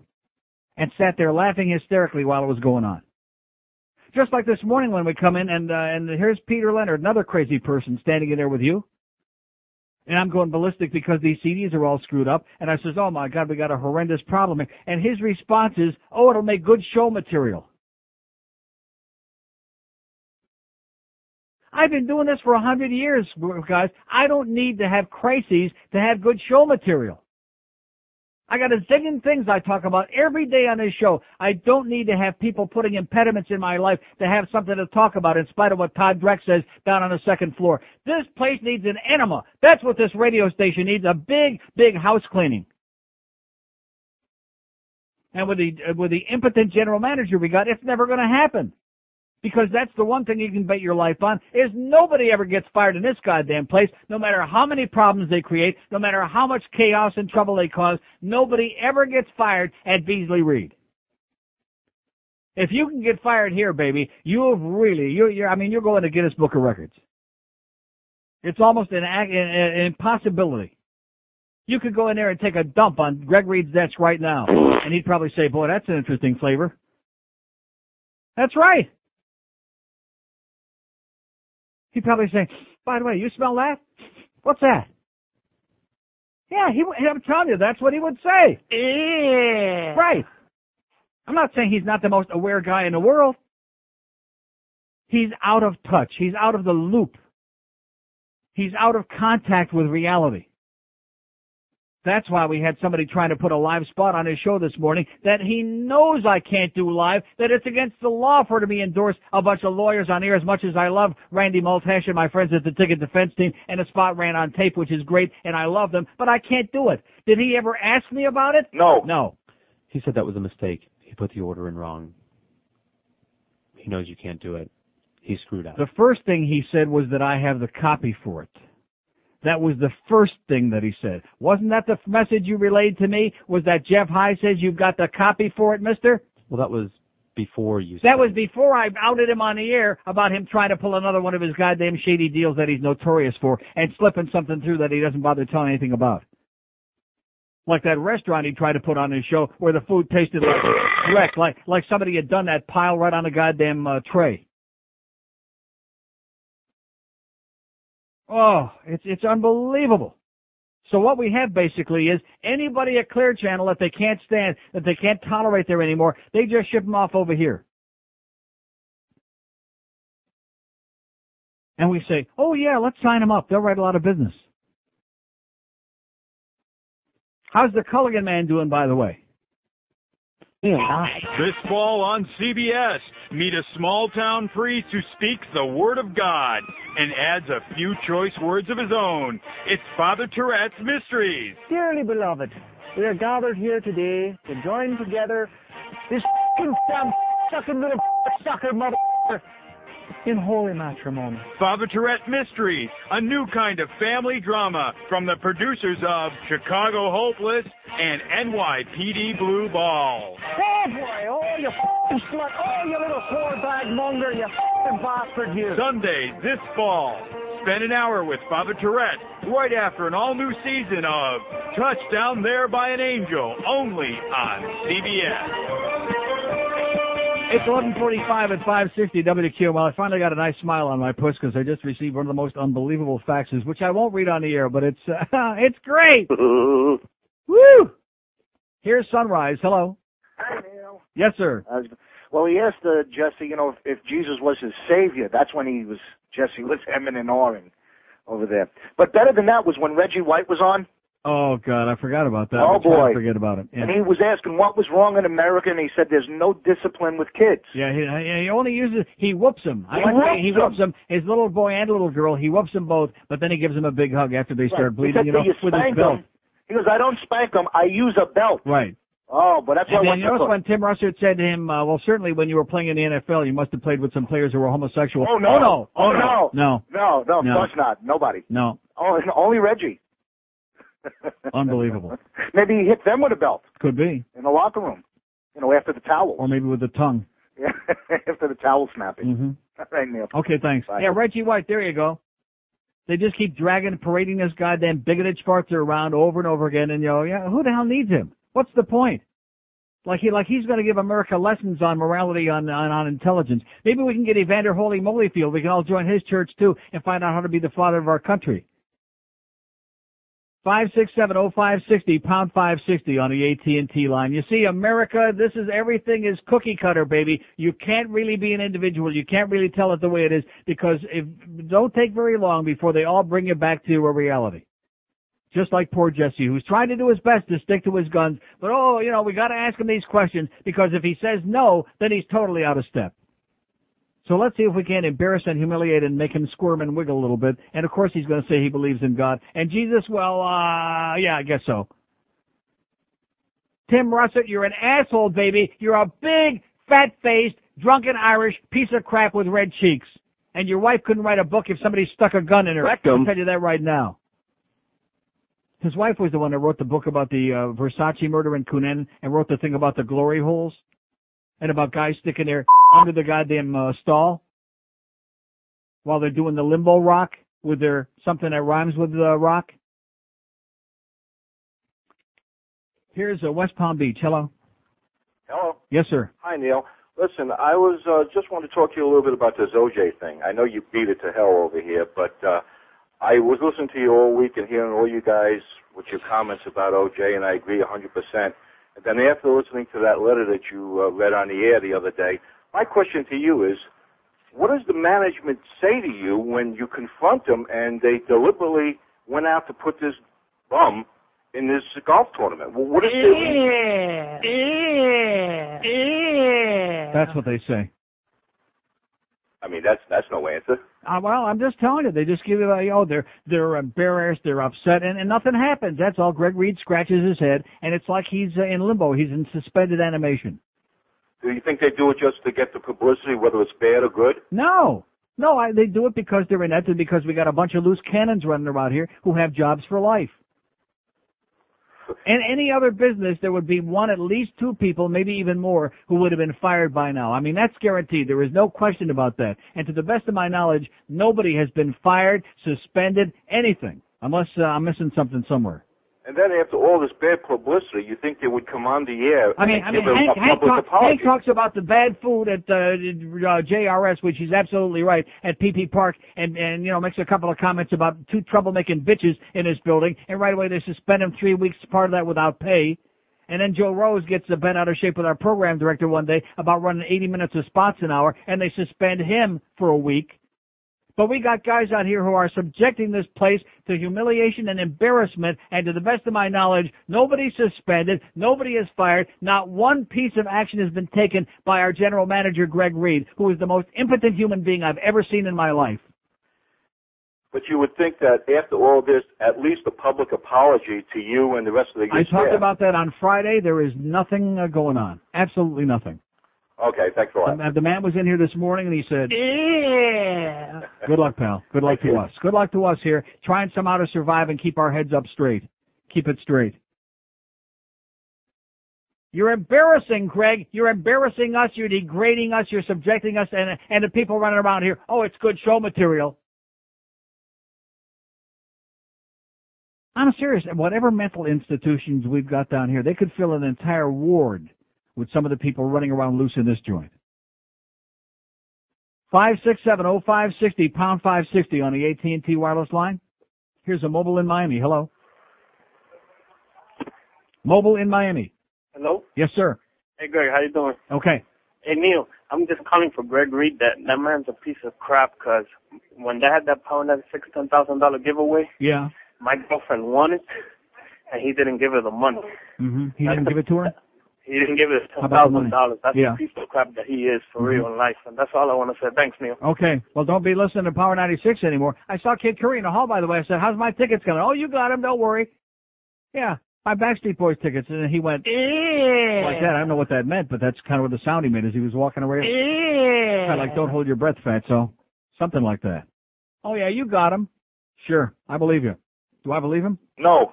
567-0560, pound 560 on the AT&T wireless line. Here's Miami. Hello. Neil. Yes, sir. Message for Greg Reed also. I own a company. If any of my employees would get caught, okay, being photographed at a nightclub with a murderer and a drug dealer, yeah, they would have some serious explanations to do the next day. Uh-huh. It's Foster, and who are the other two guys? Roy Foster and, only one other guy, Sam Duque, our alleged promotions man, who's kind of like Greg Reed's stepson, kind of like a guy that eats dinner at their house several times a week, kind of like another part of the fraternity here. Well, they have an explanation. They're sitting at a table, God knows what time it is, at the beach, with a murderer and a drug dealer. Mm-hmm. I would bring them in for questioning, and then I'd give them all a drug test, and I bet you they'll fail. Pedro Guerrero, baby. You got it. How do you like that? Greg Reed, get with it. Okay. Bye, Neil. Okay, everybody inhale. I'll let you know when to exhale. Let's hold our breath and see when Greg's going to get with it. Yeah. Can't hold it that long, and my breath either. 567-0560, pound 560. See, there's no follow-up. There's no follow-through. The method here is they figure that you'll get all whipped up and excited about something for a couple of days, and then you'll forget about it, and they just cross their fingers and hope everybody forgets, and it'll pass. It's not going to pass, okay? Maybe we'll pass some gas, but this whole episode is not going to pass. We're trying to raise money here for a charity. We're trying to go out and put our best foot forward without the help of any kind of promotions or publicity or anything. We're just trying to do it on our own here. Trying to do something good. And as usual, you're sticking roadblocks, you're sticking impediments in our way. And the fact that this goddamn minister at that church down there in the Gables is hocking a China about OJ, it's the full court press. OJ, they're going to sick him on us whether we like it or not. We don't want anything to do with him. And let me quote the general manager from our famous meeting last Tuesday, from our big summit meeting. Let me just quote him. Yeah. Well, that's only one of the things he said. He said, this station does not want to be associated in any way, shape, or form with O.J. Simpson. Now, why doesn't he record a statement saying that? Why won't he do the public apology that we talked about here on Friday, and we already had one caller suggest again, and rightfully so this morning, and apologize? We don't want to be affiliated with somebody who's one of the notorious scumbags of our time. The sponsors deserve that. That golf tournament deserves it. Center One deserves it. And the rest of us that work on his staff deserve it. But like I said, this man, he's like the frozen man. It's like maybe somebody can thaw him out someday so we can actually take some action and do something. Do something. Here's a mobile in Key Largo. Hello. Hello. Yes, sir. Neil, one question. The station collect $25,000 No, charity. that was just another lie, sir. They didn't collect no $25,000. That's another story that Sam Duque made up. But they only gave Center One. Sir, let me just $2,000. say it again. They never collected 25. He made the number up, sir. They collected a few $1,000s, of which a little over $2,000 was left for Center One. They didn't collect no 25. Oh, okay. That's a number he picked off out of the air to try to make himself look like a big shot. Okay, that explains it. Okay, Neil, love you, man. Take Thank care. you. Oh, see, this is what happens when you tell lies, Sam. This is what happens when you lie a lot. He might as well, just like last year when he brought that goddamn stupid sign down when we started the Center One campaign. And to leave it to our friend Ron from the Whammy crew was the guy that caught it. Oh, yeah, I've got a goal of $300,000. He's got a goal. Like he's got something to do with this, Sam? And like he had made this graph, this chart up, and then come to find out, Ron from Whammy pulled off the side of the thing, and it was an old sales chart that they had. It had nothing to do with Center One. They tried to pull a fast one again because everything is a joke. And the reason that people like Sam Duque can run around here acting like everything is a joke, because he knows that he's never going to get his ass canned. He knows he can do whatever the hell he wants, and Greg Reed will never say anything. Besides, this is what happens when you run a mom-and-pop incestuous relationship kind of a joint instead of a business. You got people like Sam Douchebag running around, making as much trouble as he possibly can, making up all kinds of fanciful stories, going there on TV like he's our representative, talking to the guy from the Sun Sentinel, Josie Lambie, and hawking at China some kind of conversation about Neil Rogers is suing a radio station, which caused more chaos. This man has caused more problems in here in the last week than most of you could cause in a lifetime if you set out to do it. But on and on we go, marching along, singing a song, and everybody, I won't say everybody, because most of the people here are oblivious anyway. All they want to know is when the ball games start. That's the problem. We're in a vacuum here on this station. We're on an island. We're on a total island. If you were to go out in the hallway now, like I just went during the last break to take a leak, you know what they're worried about? The promos for this game and promos for that game and who's going to be on for this game. That's all they're talking about. That's all they care about. Here's the show that's got all the numbers on this radio station, that's bringing in all the revenue that our general manager told me on Tuesday. This show is the goddamn centerpiece of this radio station, and he's aware of it, and they do nothing for us except embarrass and humiliate and make a mockery of. Thank you so much. Thank you so much for the tremendous cooperation.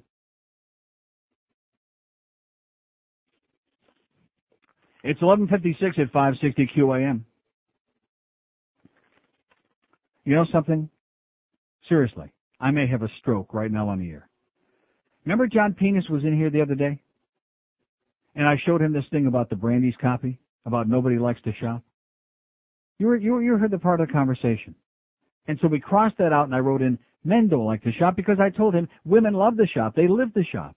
So he brings a new piece of copy. You handed it to me today. Nobody likes to shop, especially men.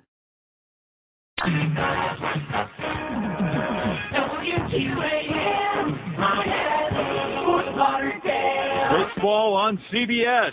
Meet a small-town priest who speaks the Word of God and adds a few choice words of his own. It's Father Tourette's Mysteries. Dearly beloved, we are gathered here today to join together this sucking little sucker mother in holy matrimony. Father Tourette Mysteries, a new kind of family drama from the producers of Chicago Hopeless and NYPD Blue Balls. Oh boy, oh you f***ing slut, oh you little whore bag monger, you f***ing bastard you. Sundays this fall. Spend an hour with Father Tourette right after an all-new season of Touchdown There by an Angel, only on CBS. Oh, so I think I may have played that, but you know something, it's good enough to play a second time in addition to the way the things are going here. So John Pénelas just comes in. You know something? That's the amazing part of it is I like penis. But in his case, I'll make an exception. Just comes in here with a revised and accurate copy for the account that I just did. The only problem is we just ran a spot, asshole.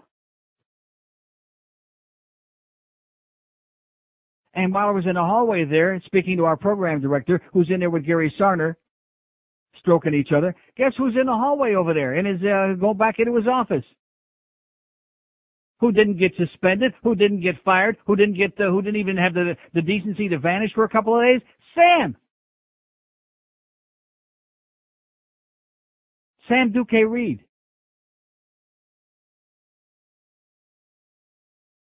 You know what that's like? That's like slapping everybody else in this building in the face. That's what that's like. Slapping us in the face. The fact that he's in there today. 567-0560, pound 560 on the AT&T wireless line. Here's a lady on a payphone in Davie. Hello. Hey, how you doing? Okay. I originally called about that 60 Minutes thing last night, the Blue Shield. Uh-huh. But some of the stuff I've been hearing over on the phone while I was on hold, I was just thinking, it's just typical Florida business planning. Oh. It'll never happen again until the next time. Right, that's right, until about 20 minutes from now. Right. Till the next piece of bogus copy or some crap like that. Any other company, any reasonable company in the world, like the previous caller said, they'd have them in there talking to them. What are you doing associating with these people? And step up here and give us a few samples. Right. But not here. No. Not here, because like I've told you before, we've got some people here who are Teflon human beings. No matter what it is that they do, nothing is ever going to happen to these people. Every company seems to have those, and I don't But understand. not like this place. We've got like 4 or 5 of them, man. We got 4 or 5 people that could they could take an axe pick and murder people in a parking lot, and then they'd come back in and go to lunch with the boss. Exactly. Even if it was the boss, they just go to lunch with the next one. Oh my God! Let me just ask out loud, Norma Kent. What have you gotten me into, Norma Kent? What have you done to me? What have I done to deserve this place? I'm sorry. Go ahead. I'm just getting emotional. Well, and also I'm thinking about what you're saying about they're telling you about what to do with on air and about the Center One, and I'm thinking all the years you've done each, and yet they seem to know better how to do it than you do. No, I don't think so. Well, no, we just have no cooperation here, and again, because of the same department, because of a promotions department that's uninvolved, that doesn't do any of this, so it's all left to George and to me and, up to our own resources. Like we're running our own goddamn business here. And just out of curiosity, why is it you didn't go back to the same CD people that you worked with last year? Oh, because we have one of our former sales ladies here who was going to get us a better deal so that Center One, in other words, we have to pay for the cost of each CD and cassette. Right. And then after we pay whatever they charge us to punch those out, then Center One gets all the profits, which is most of it, of course. Uh-huh. But these people were going to give us a better deal. Well, there's some reason there's always some reason that they can underbid. Right. There's always some reason they can do it cheaper. Cheaper is not better. Cheaper is not better. No, you get what you pay for. And we've been doing this for 100 years, and we've never had this problem before. Every year they come out sounding very good. I'm always proud of the product that we put out there, and never have any complaints about them. Every year, only here, only in this place. In the last couple of days, I've even been hearing that you weren't sure you're going to have them there Saturday. Yeah, that's right. It was close. It was down to the wire. You still don't have the keychains. Right. But other than that. Well, I was disappointed I couldn't get there Saturday. But you should be happy. That's right. Wait a little while till we give you the green light. I don't have to deal with an exchange now. Right. If that ever happens. Okay, sweetheart. Oh, one thing about the Blue Shield thing. Uh-huh. I was maybe it's just because I'm the daughter of a cop, but I was sitting there through the whole thing thinking, duh. What is the next story going to be about? That the Earth goes around the sun? Right. Like somebody doesn't know this happened? And bad doctors stick up for each other, too. I mean, it's one of those things. Originally, it was kind of a good idea. The next story is going to be about Greg Reed and sticking up for covering up for the fraternity here at QAM. That's going to be next week on 60 Minutes. Sometimes First of a 10-part series. Sometimes with cops, if you go the absolute letter of the law, you'll never arrest anybody. So that was kind of the whole idea about it originally. But some people have just taken that to their own advantage, and they do whatever. And it just really sucks. And I try to say to friends who still are cops, even if you don't tell, at least try to cut them off before they do stuff like this. Mm-hmm. Excuse me. Stuff. Yeah. And good job. And It just amazes me how they kind of like, oh, no, we don't have to do that. And I'm saying, okay, your superiors don't know, but trust me, the public does, and you wonder why people don't trust cops. Mm-hmm. Well, when you saw those people on there last night who were terrified for their lives, then you understand why everybody keeps their mouth shut. Believe me, I do. Okay. Thanks a lot. Thank you. Bye. 567-0560, pound 560 on the AT&T wireless line as the excitement continues here on one of the most neurotic days of all of our lives, at least mine, or at least ours. See, it doesn't have anything to do outside these walls here. It has nothing to do with the rest of the building because the rest of the building don't care. They'll take the money, thank you. But that's about it. That's as far as it goes. A little bit of lip service like we had last Tuesday, and that's all it is. Just a little bit of lip service. That's what we get here at QAM, baby. I've got 2 sets of lips. I'll bet. Like I said.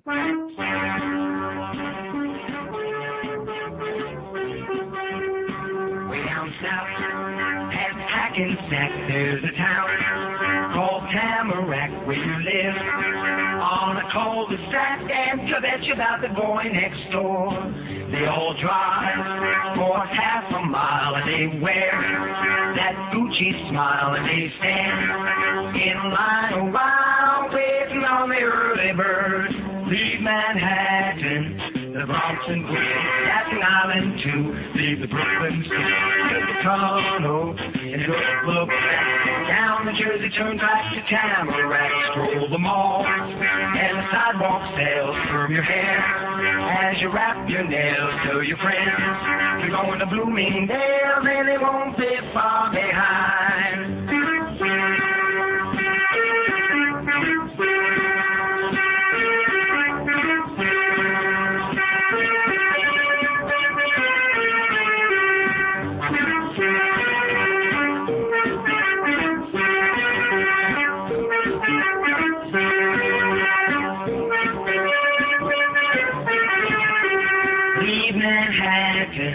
The Bronx and Queens, Staten Island too, leave the Brooklyn City, Toronto, and don't look back.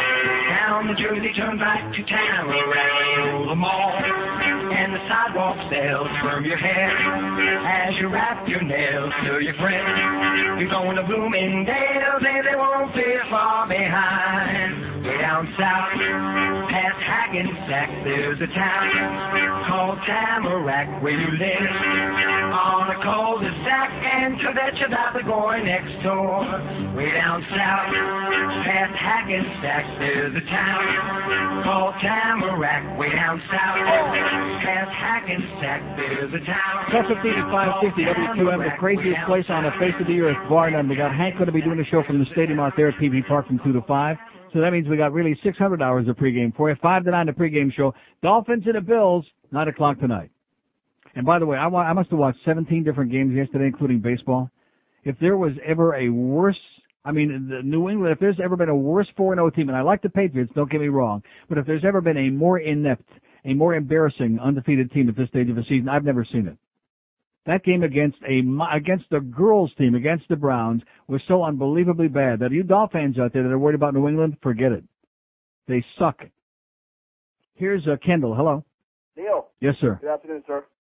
Hi, I went to Specs on Saturday to get one of your CDs. Sorry. And they didn't have any. Is it something with the pressing, or is it not just not ready yet? You went to Specs where? And Kendall and 117. Oh, well, they don't have them in all the stores yet because, again, that's another part of this nightmare that's going on. They didn't have enough to get them into all the stores yet. Oh, really? But that's a good part because the bad part is that they came out screwed up. Well, also what I wanted to ask you is none of this profits for this is all going to charity. None of it's going to QAM, right? Right. Good. Because if it was, I wouldn't buy it. If it was, I wouldn't be involved in it. One thing I wanted to ask you, if you could maybe cart some up for me for the cat in the kettle at the Peking Moon. You got it. And for Jimmy Johnson, we should be special. Okay. Jimmy, we could be Special Johnson. He's a special case, baby. 567-0560, pound 560 on the AT&T wireless line. We're still on the air here today, baby. We keep rolling along, singing a song. Don't ask me how. They keep throwing these damn things, and we keep hopping over them for an old fat fag like me to keep hopping over these roadblocks. It's not easy, I'll tell you that. Here's a lady in Miami. Hello. Hello? Yes, ma'am. Yeah, hi. I'm a teacher, and I'm taking the day off, and I can never call you. So I'm going to ask you some mindless questions that have nothing to do with what's going on. Your studio is near Waxy and LYS. Is it on the same block? Couple blocks. Okay. Close. Anyway, I happen to be in the Waxy LYS studio, and I didn't see a picture of Don Agony and Noodles. Is he, gone? I haven't got any idea. And the other thing was... and I couldn't care less, but anyway. The other thing was, I was in Stewart, and I heard Dave Caprita on, a rock and roll It's a good time for the great taste. Oh, there's Noodles there. Neil, this is Noodles, reminding you that it's always a good time for the great taste. See, this is going to make good radio for you, right? These mindless questions. Uh-huh. Okay. Thank you. Bye-bye. Bye-bye. What did she just say? Absolutely nothing. Oh. She said that was going to make good radio to me, Noodle, her question. Did that make good radio? No. But it killed about 45 seconds. Thanks, sweetheart. Okay, 600 open lines here, 567-0560, pound 560 on the AT&T wireless line. Here's Deerfield. Hello. Neil. Yes, sir. Hey, listen, I was there at Specs on Saturday, Uh-huh. and I got one of your CDs. Oh, I'm so sorry. Yeah, mine skips from, the Psychic Negro Network all the way down to the end. And I was wondering if I'd have a problem returning it. Well, but you got to hang on to it till we get them repressed. They're all screwed up. Oh, really? Are they going to have them in the Boynton Delray area? Yes. Which one, do you know? That's Specs in Boynton, wherever it is. Oh, okay, cool. And I was really looking forward to one of those keychains. But yeah, I know. Hey, listen, I mean, what can I say other than I'm sorry, I apologize, I apologize, I'm sorry. and I'm stuck up in the middle of this thing, and, it's only my good name that gets put on the line for this, and, in the meantime, I'm a jackass. What can I tell you? We've only known for about for a solid year that we do this from October 1 till the end of December here. Well, a lot of people still love you. Okay, thanks. Hey, listen, can you play with something for me? Sure. Could you play me that, the Buffalo Bills? The Buffalo Bills. Have a great day, pal. Thanks, man. Oh, God. Well, that's a Phil thing. What is that thing called? Bills fight song. No, it's not. Buffalo Bills fight song. No, it's not. It's called the Bills fight song. But that's Phil. We don't want to play that, do we? Well, Buffalo has a football team, the greatest in the land. And everybody thinks they're great, because they really are. The Buffalo Bills are the number one. See what I mean? So just sing along. When you say Miami. When you say Buffalo. Super Bowl. And here's the Buffalo Bills. Buffalo Bills. They're the greatest team in the history of the human race. They're the Buffalo Bills. They're the greatest thing since sliced bread and canned beer. Yeah, there you go. And you jazz up that redneck stuff. You listen to that banjo. Holy sweet God, listen to that. When you say Buffalo Bills, it don't sound so rednecky, do it? Everybody sing along now. All you Bill fans, here we go. Well, the Buffalo Bills are the best team. They have the best record over the last 5 years. And they went to the Super Bowl 4 times, which is more than I can say for this scum-sucking fish. And they're the greatest, because I really like their uniforms. They sure as hell beat the heck out of having a fish on the helmet, because they're the Buffalo Bills. The best football team what I ever seen in the history of my life. They are the Buffalo Bills. The Buffalo Bills. The home of Jim Kelly, the greatest quarterback in the league. Yeah, everybody, the Buffalo Bills. They're the Buffalo Bills. And they've been around longer than the stinking rotten fish. Well, they're the Buffalo Bills. Buffalo Bills. What would you rather have as a pet, a buffalo or a fish? Or cat.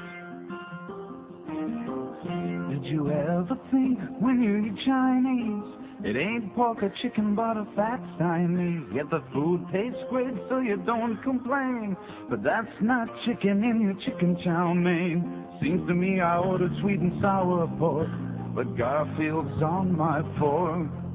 It's burning here on my fork. There's a cat in the kettle at the Peking Moon, the place that I eat every day at noon. They can feed a cat and you'll never know. Once they wrap it up in dough, boys, they fry it real crisp in dough.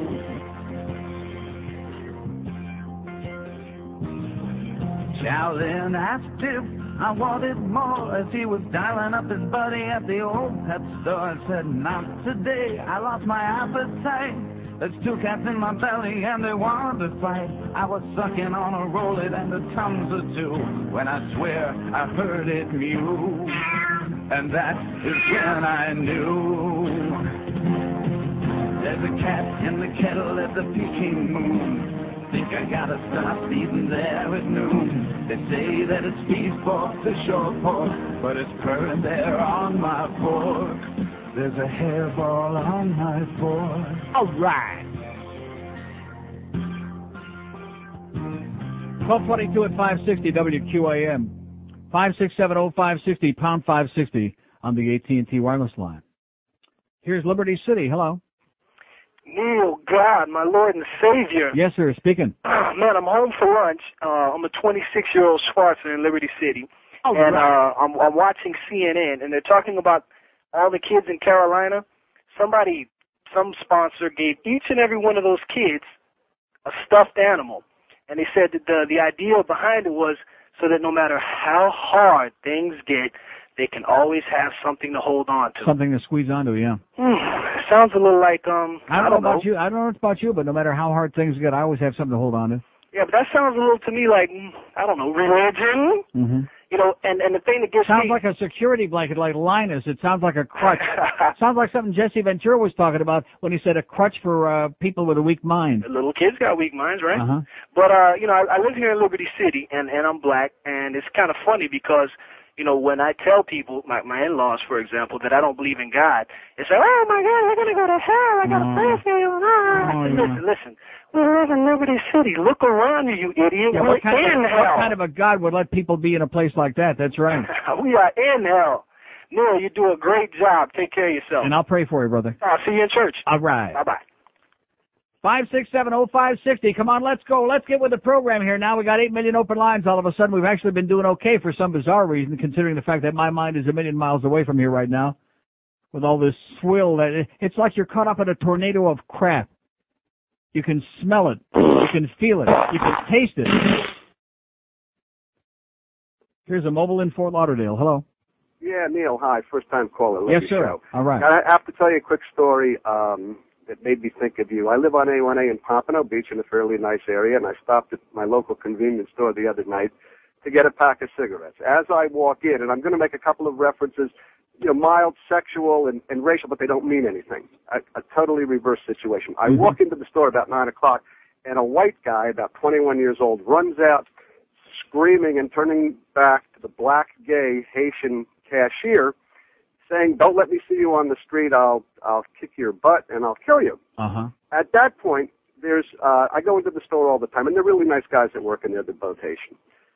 The gay Haitian starts to run out the store after the white guy, who starts to walk away slowly. Yeah, man. Yes.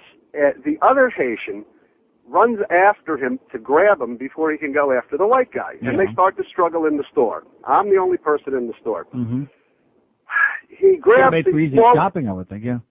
Okay, he grabs the smaller gay Haitian who's going after the white guy, brings him back behind the counter, and the next thing I know, the gay Haitian's hands are in his pants, and the other Haitian's hands are also down in his pants. And guess what? The gay Haitian, who was mad and going berserk, his eyes were rolling around in his head with anger over the white guy saying these things, pulls out a gun. Mm-hmm. Which immediately made me think of you, immediately made me think about not getting a pack of cigarettes that I had gone in there for. Right. And they're struggling with 4 sets of hands down the gay Haitian's pants. Uh-huh. Maybe they were searching for his pistol. They might have been searching for his pistol. Right. Anyway. For his rod. Yeah, and... maybe Paxamine rod. Yeah, and the reason for the call is I could very easily see where guns are extremely dangerous. Right. And, you know, I guess there's a reason for the guy to have one because he works there. But, you know, he was going out of the store after a white guy who evidently just, you know, ticked him off a little bit. Mm-hmm. And it could have been a case where we had another shooting, which was unnecessary. Oh. I'm out of material. Thank God he didn't reach for his waistband anyway. You got it. Because when you stick your hand deep in your pants, you might get sidetracked. You got it. Okay, thanks. Thanks, dude. Thanks for the good news. There's a guy that, a little contretemps there. with some gay Haitian. There's no such thing as no. He just made that up. Wood can't keep his pecker in his pants. Dear Penis, I don't think I like you anymore. You used to watch me shave. Now all you do is stare at the floor. Oh, dear Penis, I don't like you anymore. It used to be you and me, a paper towel and a dirty magazine. That's all we needed to get by. Now it seems things have changed, and I think that you're the one to blame, dear Penis. I don't like you anymore. He sings, dear Rodney, I don't think I like you anymore. 'Cause when you get to drinking, you put me places I've never been before, dear Rodney. I don't like you anymore. Why can't we just get a grip on our man-to-hand relationship? Come to terms with truly how we feel. If we put our heads together, we just stay home forever, dear Penis. I think I like you after all. Oh, and Rodney, while you're shaving, shave my balls. 12:33 at 560 WQAM. So I just get a letter that is just so, it's enough to make you, as if we haven't already had here today. The letter is from Patrick Beery, B-E-A-R-Y, in Highland Beach. And he includes a poem, a long poem, the Ballad of O.J. Simpson, that he's written in the Queens Bar Bulletin, March 1996. Queens, New York. And at the bottom it says, editor's note, Patrick Beery is a longtime member of the Queens County Bar Association and a former New York City administrative law judge. Keep that in mind as I'm reading you this note he sends to me. Dear Neil, I hope you're recovering from the O.J. disease and that the enclosed verse which I write did not cause you to have a relapse. From reading my lines, you cannot tell whether or not O.J. is guilty, and I don't really believe that he realizes what happened. Otherwise, how could he have acted so innocently and show such concern for his kids? He must have been on drugs that fatal night. In any event, he should be allowed to go on with his life. As another tarnished hero, President Clinton seems to be doing fine. Kind regards, Patrick Beery. Carbon copy, Josie Lambeat, Sun-Sentinel. P.S. Despite all his glaring misdeeds, Bill Clinton wouldn't be barred from any golf tournament. You know Bill Clinton, who's the President of the United States, who didn't kill anybody that we know? Who's still widely respected by millions and millions of people and can go pretty much wherever the hell he wants? And play golf wherever the hell he wants? A blowjob and murder, they're the same. Yeah, that's right. A president who got a couple of blowjobs, and of course we know that O.J. never screwed around, right? We know that. Sir, thank God that you're no longer a member of the whatever the hell it was, and that you're a retired old fart down here, and just heaven protect us from you. You silly person, you. God. 5670560, pound 5, the O.J. liquors. That's what we got. We got another American disease. We got O.J. Simpson disease, and we have the O.J. liquors disease. All of which, by the way, are deeply infested right here in this building. 5670560, pound 560 on the AT&T line. Here's Fort Lauderdale. Hello. Neil. Yes, sir. How you doing today? Okay. Good. Hey, you may have saw this last week. It was in I believe last Friday or Saturday's Sun Sentinel. It's about that principal from St. Thomas Aquinas. Mm-hmm. Did you read that? Yes, I did. The one that fondled a kid allegedly in the car? Just another isolated incident. Right. We got it, pal. All right. And don't forget. There's no fact in the church. 5670560, pound 560 on the AT&T line. We got 600 open lines here. We got an hour and 25 minutes to go until Hank Goldberg at 2 o'clock from PP Park. Here's Tamarack. Hello. Hey, Neil. How are you today? Okay. I got two questions on Another typical QAM day, sir. Yeah, two different subjects. Yeah, other than the OJ thing, how are you doing today, Neil? Even worse. One thing is just a quick hockey question. I know that you're always pretty critical of the Murray brothers.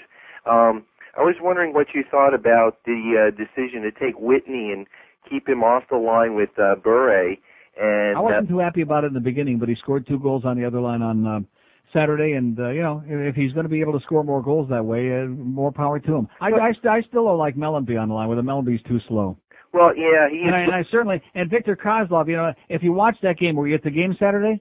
Or did no, you but see it? I watched it on TV. Okay, well, in the third period, Kozlov had a 2-on-1 with Bure, and if you got a 2-on-1 with a guy like Pavel Bure, you don't hog the puck, and Kozlov didn't pass it to him. He went in too far, and he tried to shoot, and he shot it right into Kolzig, and never even had a chance to score. I mean, you gotta if you're gonna have a superstar like that, you've got to play him with guys who can feed the puck to him and get him the shots. Although Bure had a couple of shots where he could have passed, I think, and maybe made some things happen. But I like the decision because I think that it is going to open up, and each of the lines got 2 goals. So We'll see how it turns out later on. My other question, completely unrelated. It seems to me that the station, it's a QAM question, QAM clearly needs you and not vice versa. And with everything that seems to be going on over there, I was curious as to how much longer we might expect to hear you at QAM as opposed to some other position on the AM dial. And what other position would that be? Well, I don't know. I don't either. If there's another position, Sir, I got news for you. If there was another position where I could work on the AM or FM or the shortwave dial tomorrow, I would be there tomorrow morning. I see. That's how bad that's the point that it's reached here on this radio station. That's what it sounded like. I just, These people give me no support, no cooperation, a little bit of lip service now and then when you demand it. And other than that, we're a vacuum. The only things that count in this place are the little fraternity that they've surrounded themselves with, and all these ball games, which other than the Dolphins, are costing them an arm and a leg. They're like a stranglehold in this place. Well, I was a broadcasting major in college.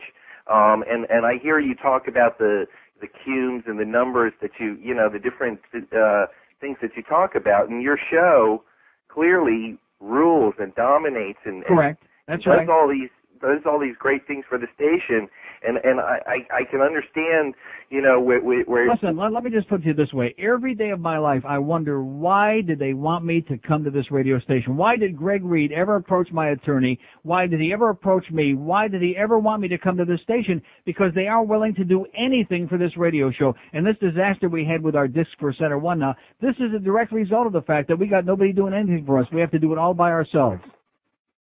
Well, I just hope that... And then I'm the one that takes the fallout and the embarrassment, just like this OJ business with the golf tournament that was associated with my charity. Well, it would seem to me that some other place could recognize the numbers that you could bring and perhaps make you a little happier, and then you'd probably show QAM what's going on. Okay, pal. All right, man. From your mouth to God's ears. There you go. Okay, 567. We got 600 open lines here. Let's do it. An hour and 21 minutes to kill. Maybe I can get through this thing today, although it's really dubious. Every day, it's like an endurance contest. I've said that before. They make it a little tougher, a little bit harder, like Monica does, a little bit harder. Instead of coming in here, like I said, they should pick me up in a goddamn limousine and bring me here every goddamn day. I don't expect that. I don't expect to kiss my ass, but give us a little bit of something. Give us a little bit of cooperation. Give us a little bit of respect. And I'll say it again. Hank Goldberg gets suspended 3 freaking weeks because he dared to criticize the crap food out there at the ballpark, and because he said a couple of unnice but very true things about a couple of female members of the inner circle in his joint. 3 weeks. Joe Rose gets suspended for whatever the hell it was, a few days, because he's screaming and yelling at the program director about the fact they got 6,000 spots in there, and then Tom Jickens got it in the Sun Sentinel yesterday's TV book about what a goddamn format we got with 8 million spots. But these people, you can't move them off the dime. No matter what they tell you, no matter what lip service they give you, you cannot move them off the dime. This is a closed fraternity. Don't ever forget it. And I'll say it again, when the fact that we got, I don't know about the other one. I don't know about... Joe Zagacki. No, I know about him. Get your finger out. Well, I can't get it in between there. Roy. There you go. I tried to stick it in there, and it kept coming out. I think he's already got that black instrument in there. Don't know about him. But the other one, he's strutting around there like a peacock, like he knows what time of day it is. And he's here today. Sam Duque Reed. Floridians, dumb as dirt. Well, I think it's time I set the record straight about my friend George Bush. Some people seem their noses out of joint. If he did drugs back then, so what's the point? Because as a candidate, George Bush is fine. So what if he started a line? Well, he's the best damn candidate I've seen. I don't care if he pops amphetamine. President Clinton was a ticking mine. So here's to Bush. Keep it alive. I guess I just don't understand what the big deal is. We've had many presidents in office who've done one thing or another. Take Gerald Ford, for instance. Obviously, he was on something. Otherwise, why was he falling down all the time? And take Jimmy Carter, for example. Well, I bet he was so hopped up on skunk weed, he didn't even know there were hostages for the first 8 months. Why, even way back to Washington, I do believe the only reason he chopped down the cherry tree was because he had the munchies. Think about it. 1247 at 560 WQAM. We got 8 million open lines here. One call on the board. Could be a lot of music between now and 2. Sounds good to me. I could use the rest. God, just unbelievable. If you missed the beginning of the show, by the way, the psychosis started this morning, but that was only the beginning. When I'm coming to work and I'm listening to the best of Neil's CD in my car, and come to find out that it's a piece of crap. That would be a compliment.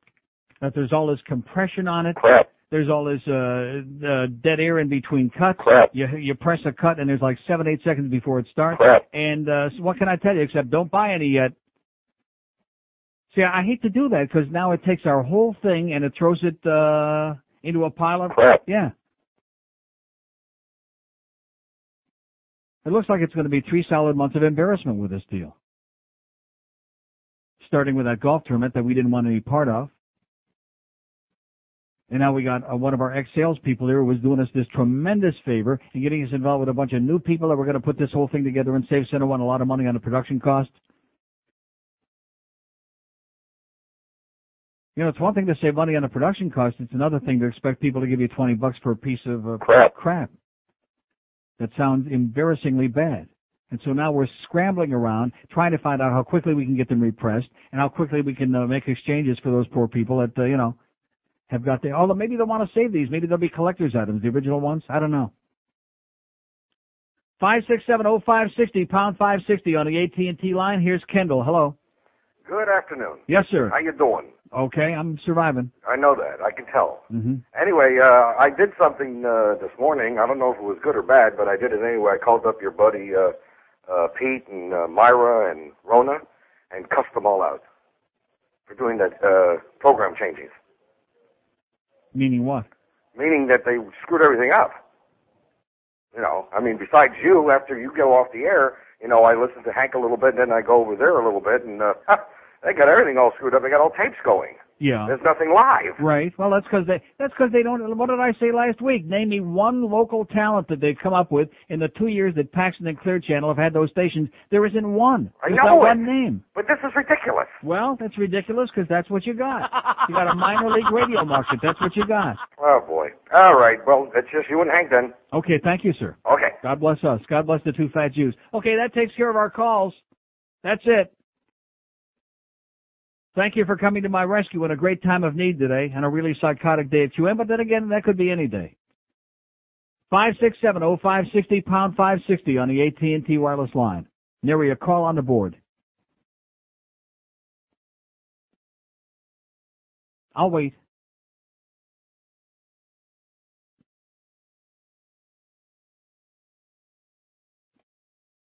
WQAM.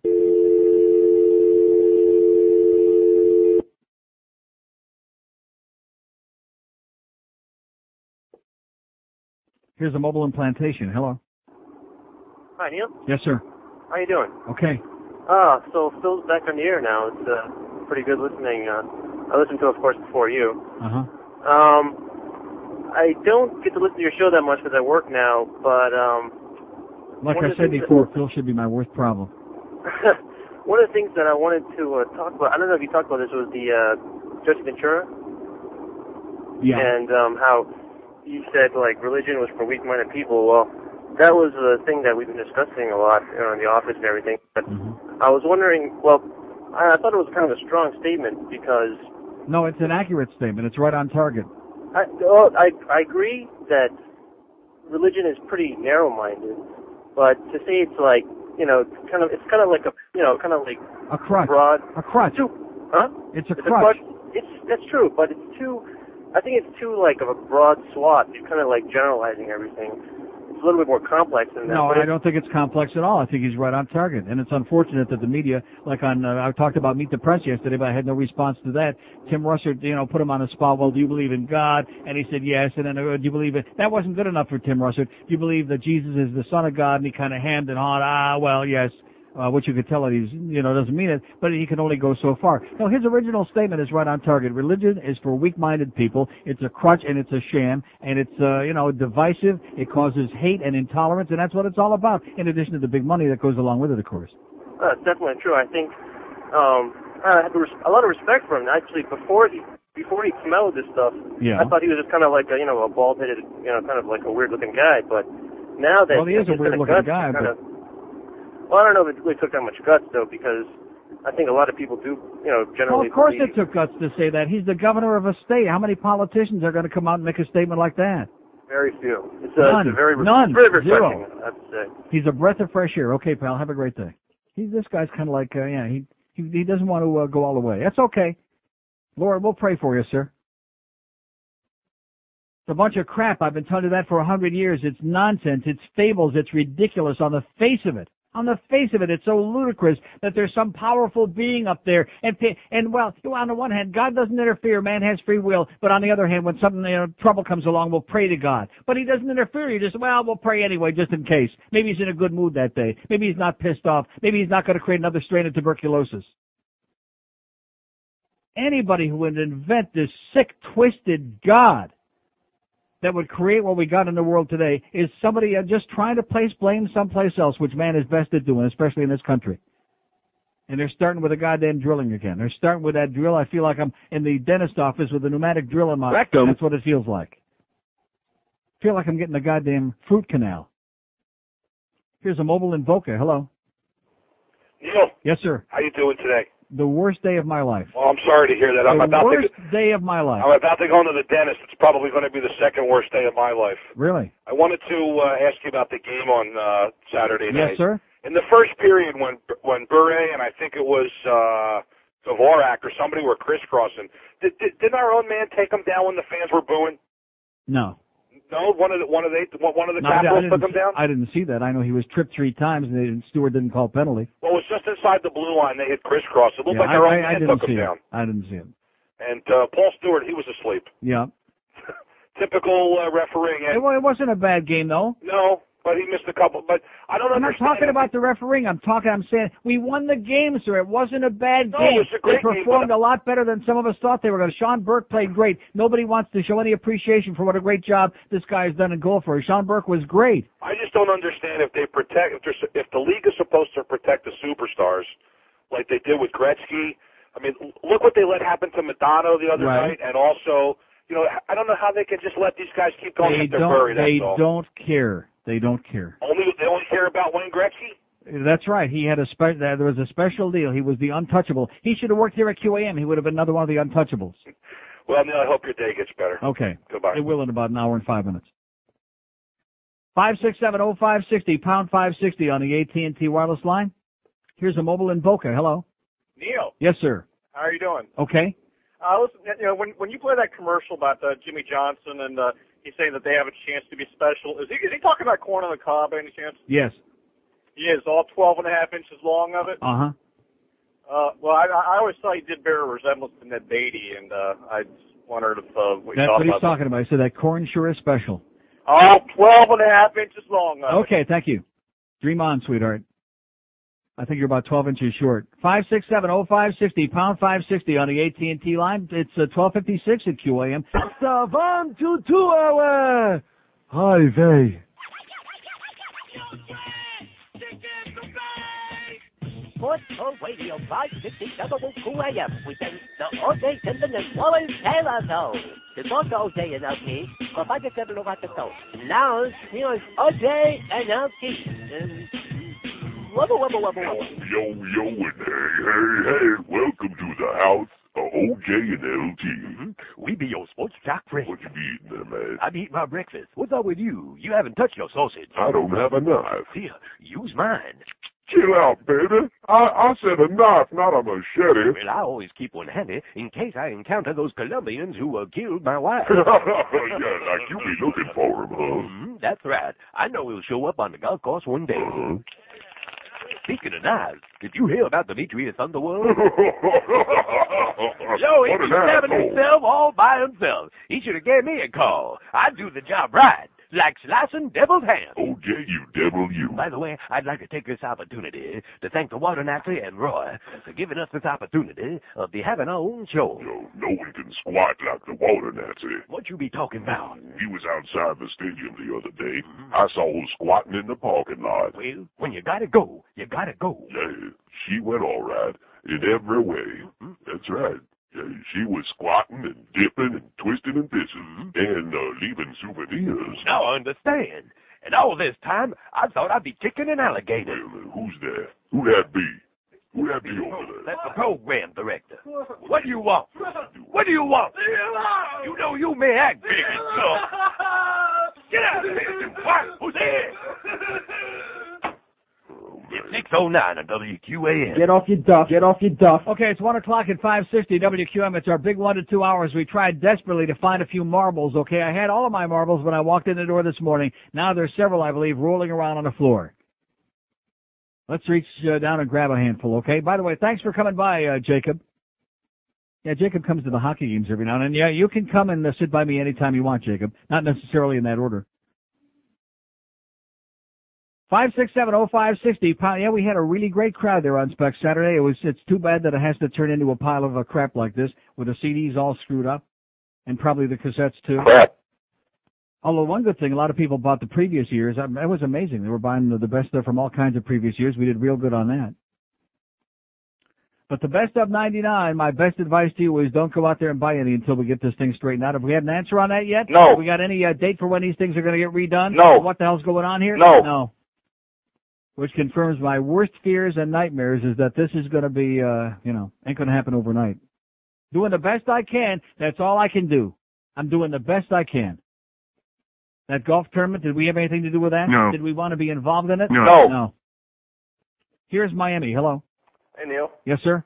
Just wanted to fill you in on something I thought you might be interested in. My brother's school, they're making him now wear name tags that will be punishable by suspension if you do not wear them. Yeah. And is that right about, does he wear that right near the hip boots? it's right in the genital area, pretty close. But I think they should be not wasting their time with that. And what if they suspend the kid, then he can't learn? How about feeding the kids lunch and teaching them something and getting them some textbooks? Doesn't that sound preferable? He goes out to eat every day at a pizza place. How do you like that? So he won't stay for food.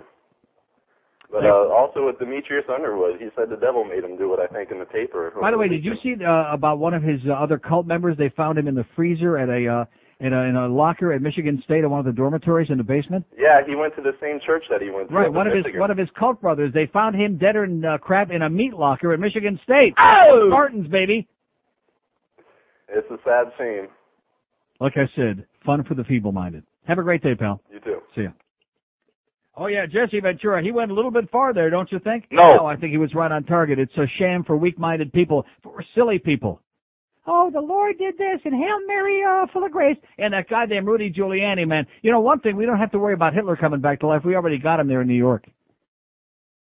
We got Ken Jenney and Broward. We got Rudy Giuliani up there. We got a whole bunch of little Hitlers running around this country. And in case they're not impressive to you, we've always got Gary Bauer. I wonder if Gary Bauer is kin to Papa Bauer. Here's a mobile in North Miami. Hello. Neil, how are you today? Pretty good, sir. Got a question for Maybe you. Johnny Bauer, yes. You don't believe in God, right? No. Then why do you spend so much time fighting it if you don't believe in it? Fighting what? Well, saying it doesn't exist. Because I feel like it. Let me ask you something. How about all the people that do believe? Why do they spend so much time talking about it? You're right. You're right there. You got me on that one. Okay, thank you. Because I feel like expressing an alternative point of view. Okay, that's why, sir. In addition to which, I wasn't the one that brought it up. I did bring up Jesse Ventura being on Meet the Press yesterday with Tim Russert, that fat-faced piece of turd with his red cheeks. I'd be red in the face, too, after asking a bunch of stupid questions like that. I'm surprised you didn't ask him about, the Holy Ghost and all this other crap. See, that's the media for you. It's always the goody two-shoes. Even the atheists in the media have to put on this act because then they're acceptable to the masses out there, the asses who are the masses. They have to put on a big act and pretend that they believe this crap, too. Phony balonies. Here's Miami. Hello. Yeah, hey, Neil. Yes, How sir. you doing? Okay. Okay, Neil, listen, I got a question about the Macarena. I was there for opening night. I enjoyed it. I thought it was okay. Yeah. But I have a question. I was also there preseason for the Tampa Bay game. Yeah. And I noticed that on Saturday night they changed the lights behind the goal. They have the large lights now. Yeah, we got real goal lights so you can see all over the arena. Well, when Yes. did that happen? Just recently? It They just put them in. Okay, so I guess you were instrumental in that. I was absolutely responsible for it. They call them the Neil Rogers Memorial Goal Lights. That's right. Okay, but at least now we can see when the puck, at least when the light lights up. That's right. All right, Neil, listen, I don't want to hold you. Have a good day. Thank you. And there's a guy that at least had a good time and saw the goal lights instead of these other people. What's not to like? It wasn't the most exciting game in the world, but it's opening night. The team looked pretty good, I thought, better than I was expecting. Our defense needs a lot of work, but nonetheless. Sean Burke played great. Ray Whitney was great. Pavel Bure, like I said, is worth the price of admission. What the hell do these people want? God, we got so many people in this town wouldn't know a good thing if you stuffed it in their rectum. Oh, they still wouldn't recognize it. Probably think it was an Oscar Mayer wiener. It wasn't that bad. It was a good start. Got the 2 points. We'll take it. Thank you. We'll take the 4-1 lead victory in Montreal, too, by the way. Oh! Here's Fort Lauderdale. Hello. Hello? Yes, sir. Neil. Yes, I am. I saw you at Specs on Saturday, and you were a gentleman to me. Yes, I was. I know. And, you didn't buy the new CD, did you? yes, we did. Oh. And I went into the car to play, I wanted to play the Backstreet Boys first, Right. number 39. That's what I did. Oh, my God. And right after that, it goes into that handgun one, and things start skipping and spurting, and it wouldn't play for you. I go, what's wrong with this? Hang on to it, pal. We'll exchange it for you. I got the receipt, don't worry. I apologize profusely. It's okay. I'm so sorry. Another thing I wanted to bring up was, did you hear about the girl that got killed outside a nightclub in Miami? Yes, 15-year-old girl in a nightclub. Right. There you go. What'd she be doing there, by the way? That's why now they had on the news today. They had one of the uncles saying, "Oh, we're looking into seeing if they let her into that club. If she shouldn't have been in there at 15." I go, Did he say anything what about did the he say parents' anything about her? responsibility? Did he say anything about her baby? No. Oh yeah, she got a baby too. Oh, that's good. 15. Mm-hmm. Right. Yeah. But it's not the parents' responsibility to keep her at home at night. It's the nightclub's fault for letting her go inside the nightclub. Now you're talking. Yeah, you'd be making too much sense, man. I know. Okay. All right, take care now. Okay, I'm sorry. All right, no problem. Bye. We had so many wonderful people come by, all nice people. I even didn't mind the guy with the eyes that much, even though you hate him like poison. I mean, they hung around too long, but even he was like rather benign, as opposed to usually malignant. It was a great day. It was 2 hours that made me feel almost human again. I mean, there were just lots and lots of living and breathing people. Even Boca Brian was there, in spite of his being there. I had a good time. Even he didn't get me depressed. Seeing Todd Dreck and Todd Winnick there, that made me kind of upset. What the hell was Todd Winnick doing there? And then Peter Leonard's running around, number 2 man at Clear Channel. There he is, number 2. I thought they were going to have like a brawler in the middle of the store. That would have been good. And we wound up selling a bunch of crap. To the people we got, the people who support this program, that the management of the station doesn't care about, because they won't lift a goddamn finger to give us anything. Anything. How's that cable? We got that hooked up yet? No. How's the new phone deal over here with the 800 lines? Not forget, is it done? Did we get any more information about that? No. No. anything, something tangible, a roll of toilet paper, anything, to give us some indication that this show means something to this frickin' goddamn radio station. Anything. Besides lip service. Nothing. Zippity doodah.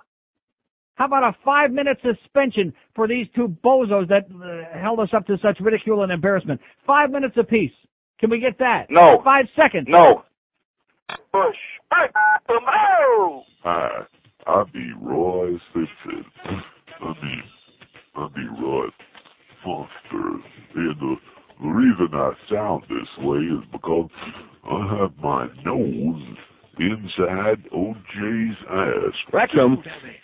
What you do, man? Could you get that microphone down a little bit lower, thanks? You got it. OJ disease is a direct result of chronic job sniffing. You see, it ain't so much he be murdering two worthless white people. It's because he's a jock. Folks like me and my white lady girlfriend have an incurable fetish for doing the down and dirty thing with sponge jocks, like my close and personal friend OJ. Hey, don't touch that. Could you move off a little bit, OJ? I won't, but you want me to put your hand. You be tickling me. Don't touch that again.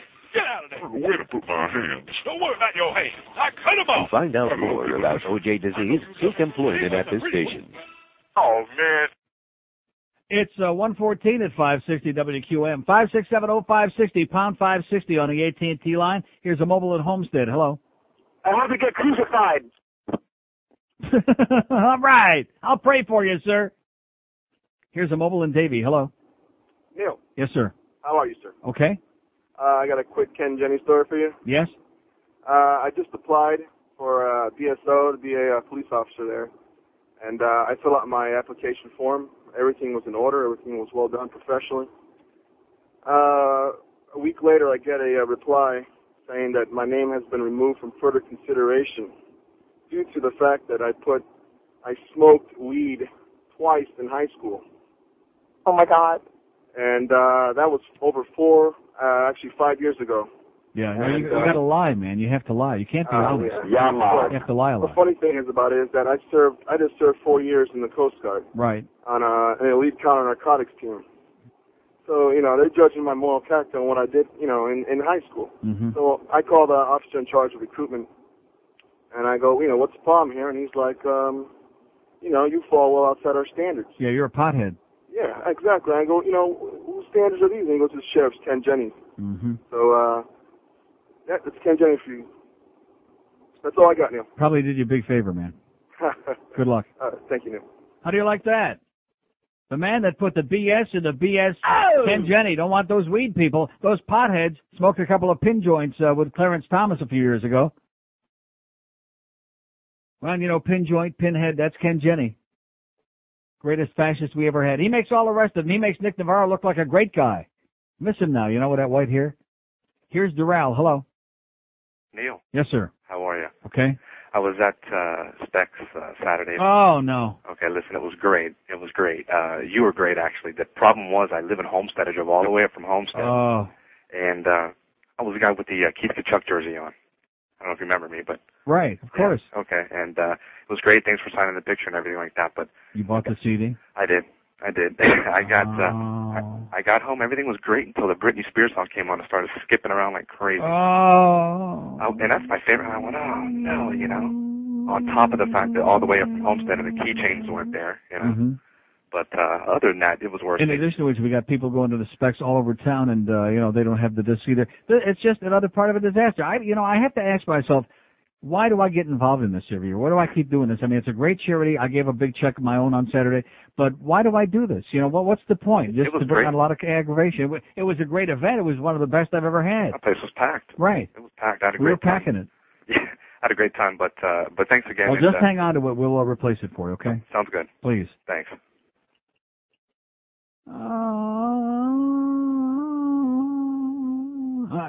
I'm getting ready to do a duff. I am. I'm getting ready to do a duff right here. I can't deal with this. I mean, if it would have been a bad turnout or something, and maybe like 5 people would have shown up and they all turned out to be a bunch of jerks or something, then who the hell cares, but it was one of our all-time best appearances. We had a zillion people, some of them driving from as far as Fort Myers coming over here. We haven't heard from them yet. Can you imagine? And I got news for you. They're not going to be driving back from Fort Myers to swap their CD. We'll have to do it by mail. And we'll pay the postage. As the nightmares just continue here at WQAM, the source of continuous, never-ending embarrassment. You got to admit one thing, folks. We may not be good, but at least we're consistent. Oh! We're consistently embarrassing. You got the golf tournament. You got you got it all. Then you got Pedro Guerrero, too. Here's a mobile in Hollywood. Hello. Hi, Neil. Yes, sir. Thanks for the autograph. Specs was dynamite, and the CD skipped. So I guess there's going to be a giant. Sounds like Woody to me. 567-0560, pound 560 on the AT. Who the hell are you kidding? Okay, call back up on the sports shows as Steve from Hollywood. Okay, jackass. They're not on to you yet. You only call like 4,000 times a day. They're a little slow. Those people that screen the calls on the sports shows. Here's Miami. Hello. Hello, Neil. Yes, sir. Hey, you were talking about the school issue last week, how bad the schools are. Mm-hmm. I just found out that you don't even need a master's degree to become a teacher here. All you need is an undergraduate degree. I think all you need is BS. And I think that's a major. I mean, you see how easy anyone could go get an undergrad degree. It's not that hard. Obviously. You see some of the teachers that they interview on television. These people are so illiterate that they shouldn't even let them into the building, much less have them teaching. Yeah, and it's just a shame that, I mean, these people don't even, I read an article where, this teacher, I don't know what county it was in Florida, she was grading these papers, and the parents all complained because she graded the paper totally incorrect. Everything was wrong. She thought, total bitch. Right. Stupid people we have in Florida. Bitch. Right. That's all I got, Neil. Okay, if you want a good education, man, hit the border. That's all I can tell you. See ya.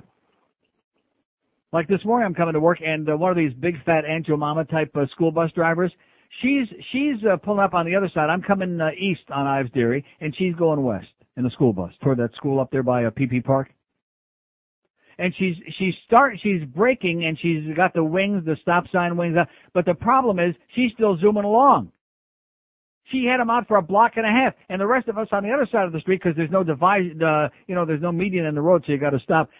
We're like, well, we're going to have to stop, are we not? Who the hell knows? And to make a long story short, we didn't stop on that side because she's going like a block and a half with her stop wings out. This crazy bitch. And come to find out, it's the same bus and the same bitch that I told you last week. Remember one day she was stopped there and took a little bit of a nap till I leaned on the horn? Well, when you're that big and fat, like Jesse Ventura says, including me, all you fat people like me, move away from the table. Yeah, he's supposed to apologize for that, too. This is the fattest country in the world. 50% of us are obese, fat, unhealthy, dying from fat. And because he had the nerve to say that, that also makes him a bad guy. Heathen bastard. Bald heathen bastard. Here's Tampa. Hello. Tampa. Hello. Going once. Okay, they're not there. First I thought it was the phone line, and it's just to them. Well, you know what I always say? Tampa. 567-0560, pound 560 on the AT&T line. Here's a mobile in Miami. Hello. Hello, Neil. Yes, sir. How you doing? Okay. I just wanted to congratulate you on the Leafs win over my Montreal Canadiens. Yes, sir. Go Leafs, go, baby. Cujo played great. Oh, man. And even without that, in fact, Corey Cross that they just picked up on defense, Corey played a pretty good game. I taped it. I saw the entire thing. Yeah. I think Montreal still needs to pick up. I mean, they got so much. Montreal, if you guys win 15 games this year, you'll be lucky. They're bad. I was looking at, I was reading Sports Illustrated, whatever, they're showing the preview of the NHL season and all that. Yeah. I think that Montreal finishing, 20th or 25th or whatever. I think they're going to finish about 45th in a 28-team league. I mean, I think the Molson people made so much money, and everybody else goes and watches the game. No, but you know something? You're wrong. They lost $3.8 million in that arena last year because they got to pay almost $12 million taxes, and that's why those Canadian teams are screaming with the government trying to get that lottery money, because other than Toronto, they're all losing their ass. Yeah, that's what I was going to say. Hopefully Toronto's good enough to represent Canada in the Yes, Stanley sir. Cup. Go. I say all the way this year, baby. I don't care what those naysayers are saying about they'll never get 97 points again and they overachieved last year. They got all these young kids, Mike Johnson and Stevie Sullivan and all these young guys. They're going to be even better this year. They got another year of experience under their belt. I hope so. When are you going down and catch a game? Or going up, I should say. When am I going to Toronto? Yeah. As soon as possible. Oh, yeah? I think tomorrow sounds good. Have a great day, pal. All right, thanks. Go Leafs go. That's what Foster Hewitt would say.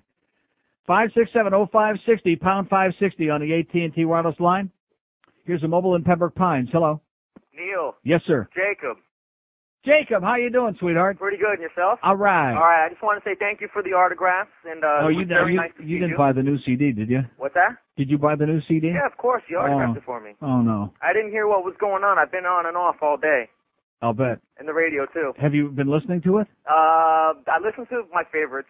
I let my girlfriend listen, you know, that kind of deal. But I was just calling to say thank you, and... But the CDs are all screwed up, Jacob. Oh, are they? So Which please... songs are there that screwed up? Because I have it sitting here in front of me. Well, it all depends on your CD. I mean, you know. I'll have to listen through. They skip, and the fidelity is all screwed up. But we're going to get them repressed, so if you hang on to yours, that'll give you an excuse to come and see me again. I'll come and see you anytime you want. All right. All right, Neil. Thanks a lot, buddy. Good to see you. See you at the games, Jacob. Yes. Okay. Bye-bye. There is a wonderful young man right there. Oh, I can't tell you how wonderful. Now, he's just a good guy, okay? The fact that he looks good, I mean, does that mean anything to me? You bet he does. He's a great guy. 567-0560, pound 560. We had so many good people, like I said. We had wonderful people. These people want to see us. They love us. They love me. They love this show. They might even, by osmosis, listen to other parts of this radio station, maybe. And what do we do again? Again, we give people the shaft. We just got through giving them the shaft with that stupid golf tournament and embarrassing a whole bunch of people, including some sponsors. Now we're giving them the shaft with these crappy-ass CDs, which George tells me, by the way, they sent overseas for the CDs. That they got them pressed by some bunch of illegal aliens, probably at Kathy Lee's plant. Probably in a sweatshop somewhere in goddamn Latin America with Kathy Lee, that bitch. God. How many ways can you say, I'm sorry? How many ways can you say that? I'm sorry, I'm humiliated, I'm mortified. Although I'll tell you one thing, I'm getting used to it because I work here. When you work in this radio station, when you wake up in the morning, you're embarrassed. Here's a mobile in Fort Lauderdale. Hello. Yeah, Neil. Yes, sir. Question about the mini dish. How do you get the local channels? Is there like a special? You don't. You don't at all. Now, somebody called, it's funny you should mention that, because somebody called a week or two ago. Right. And said that they had some kind of a package coming out where you're going to get the local network affiliates too, because, see, they took the network affiliates off. If you can pick up your local channels, you can't get them. Right. But they said that they're going to put the local affiliates on there, which would mean you wouldn't need the cable at all anymore. Oh, okay. Guy across the street. All of us would say, great. Right. Okay, good enough, thanks. You're going to say, guy across the street has got what? The guy across the street's got a dish, and he says he's got some kind of a special antenna. I haven't seen it yet, but that he picks up all the local stuff with. And right. A few of my buddies just picked up this dish, so I thought, if you need a name or the kind of that special antenna for the local stuff. Well, have you bought the dish yet? No, I haven't myself. No. Well, if you're going to get one, when you talk to whoever you have install it for you, just tell them, because I think that they've got like a little, it's just a small antenna that they put on depending on where you live, that they put they attach it to the dish. Oh, right, okay. That's all you need to pick up your local channels, and you can kiss the cable goodbye. There you go. All right, thanks. Okay, see you. Which is always a great feeling when you kiss the cable goodbye. I get excited just thinking about it. And, of course, if you had that small dish, you would have seen all the football games yesterday. Like I said, there were some bad ones. There were some pretty exciting ones. How about Mike Ditka, huh? Too bad, Mike. Oh, my God, talk about a blowjob. Even Monica would have been embarrassed. Bears score 14. They scored 2 touchdowns like in the last minute and a half, whatever it was, and beat New Orleans. And Mike is there slamming his headset on the ground. Nice going, Mike. Calm down. What is a Buffalo Bill? Absolutely. Ladies and gentlemen, this is Rambo 4 and 5. How are you? John Rambo's still alive. I want to make movies 4 and 5. My life ain't going great, playing at Hollywood's broke. Unfortunately, I speak like I had a stroke. first blood came in 82. That's when I hurt my penis and it never ever grew. Rambo 2 was in 85 late. Rambo 3 was in 88. Shooting and shooting and shooting. My God, I did not make this movie with my son. His name is Sage. He was in Rocky 5 and Daylight, the tunnel movie. A little bit of cash is what I need. I gotta get a loan from Apollo Creed. I gotta have another hit movie or a Broadway show like Dennehy. I guess nobody ever saw Copland. It was stupid. I guess I understand. My whole life is about to cave in. All I got left is Jennifer Flavin. Ladies and gentlemen, I need to make Rambo 4 and 5. Check it out. So call me up. I really need a script. I can do dialogue or keep it zipped. I like comedy, action, adventure, and drama. The only thing I will not do is have sex with a llama. So give me a break, for goodness sake. I used to be on Oprah. Now I can't get on Ricky Lake. Right now I got a one-man show in Poughkeepsie. Basically, I'm an unemployed gypsy. A little bit of cash is what I need. I gotta get a loan from Apollo Creed. I gotta have another hit movie or a Broadway show like Dennehy. I guess nobody ever saw Copland. It was stupid, so I understand. My whole life's about to cave in. All I got left is Jennifer Flavin. And that's why, ladies and gentlemen, I need to make Rambo 4 and 5. How are you? Absolutely. 133 at 560 WQAM. Here's a ridiculous fact from the CEO guy, the CE guy, whoever he is. Says, you're a Maple Leaf fan and a Panther fan. I know that's because you're still soft on your childhood team, whatever the hell that means. No, I'm not soft. I'm hard about my childhood team and my lifelong team. The Bills were also your hometown team. Like, I'm from Buffalo. Am I from Buffalo? No. Although I was a Bills fan in earlier years when they were in the old AFL, when I lived up there in Batavia. And now you come across as a Dolphin fan. I'm a Dolphin fan? No. Why the hell did I say that? Please give us your thoughts on the game's outcome. I think you're interested in the Flutie comeback as a hometown guy and would hate to see a Skin Flutie event. No, I'd like to see a Skin Flutie event, but not with anybody playing in that game tonight. Maybe with Jacob. How do you like that? I think the Bills are going to kick their ass. How do you like that, sir? I'm sure it'll make you happy. Because I think that the whole league is, I mean, they found parity, all right? They got mediocrity. You watch those games like yesterday. Mediocre, I mean, real crap. And if Jimmy thinks that these guys are something special, just remember that they struggled. They just barely squeaked by a horrendous, a grotesque Arizona team with Jake the Plumber, who threw, 120 interceptions in that one game, something like that? Uh-huh. They're a joke. They're worse than a joke. I come across as a Dolphin fan. In addition to which, I'm not a fan of either one of the teams. I like the Patriots, baby. Guess what? They suck, too. Talk about squeaking by a girls' team like that game yesterday. Unbelievable. Pathetic performance. Here's Miami. Hello. Hey, how you doing? Okay, sir. I saw Meet the Press yesterday. Yes? And, I tend to vote Republican all the time. Mm-hmm. But I something? I meet you right in the middle when it comes to Jesse Ventura because I think he's fantastic. Yes, he is. It's nice to hear somebody who just calls it like he sees it. He's not another politically correct bullcrap artist. Right. And he said that. He said it's so easy to give the politically correct answer, and that's what's wrong with career politicians. Mm-hmm. I mean, you look at Tailhook, right? You remember the answers? This media keeps trying to nail him left and right. They keep trying to twist what he was really trying to say. Right. And something, they just, I don't know. I'm just fed up with career politicians. I mean, the Republican Party ran Bob Dole, a dead man. Mm-hmm. This time you're running Al Gore or Bill Bradley. No offense, they just don't have too much charisma, and Right. I don't know. But if Jesse, how about George W? He's just as exciting as they are. No, something though. I'm tired of the establishment picks. I'm tired of just status quo. I'm tired of just what the lobbyists think, or that's what's wrong. I mean, we need to draft Jesse before it's too late. I don't know how you get him in it. I mean, he said Colin Powell is going to be his running mate. I might go back to George Bush with that one. I might have a colon problem if that happens. I don't know how you get him in the race, but I tell you what, he's a breath of fresh air. It's nice to hear somebody who calls it like he sees it and just says, hey, no bull crap. This is what we need to do. Amen. All right. And I'll pray for us. See you. Okay. 5670560, pound 560. Oh, the Lord, the good Lord, you're going to burn in hell. Yeah, right. Same old tired crap from silly, superstitious people, just like the guy in the meat locker at Michigan State, just like Demetrius Underwood with a knife in his neck. All these crazy, crazy people drinking their Kool-Aid, shaving their nuts off, chopping their nuts off, eating their tapioca pudding, etc. I'd keep my eye on Joe Costello. I wouldn't be surprised if he's in a cult. Isn't that what they say, that guys in cults start by shaving their nuts? Uh-huh.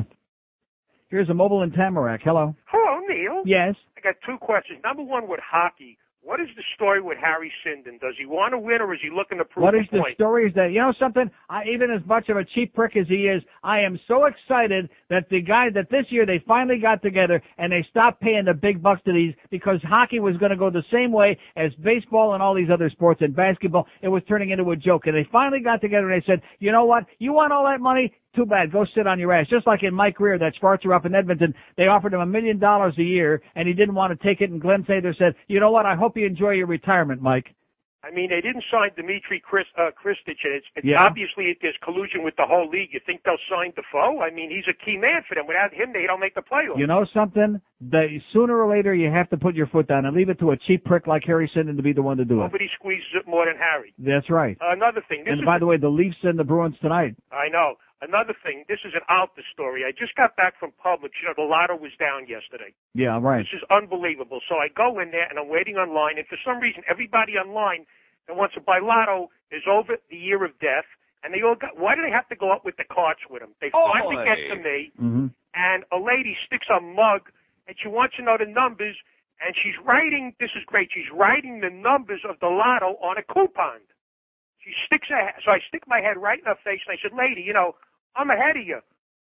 What are you doing? She don't even answer me. So just for you, I gave her a big, oi, and that was that. Play Britney Spears, please. Okay. You got it. Take care, pal. Bye.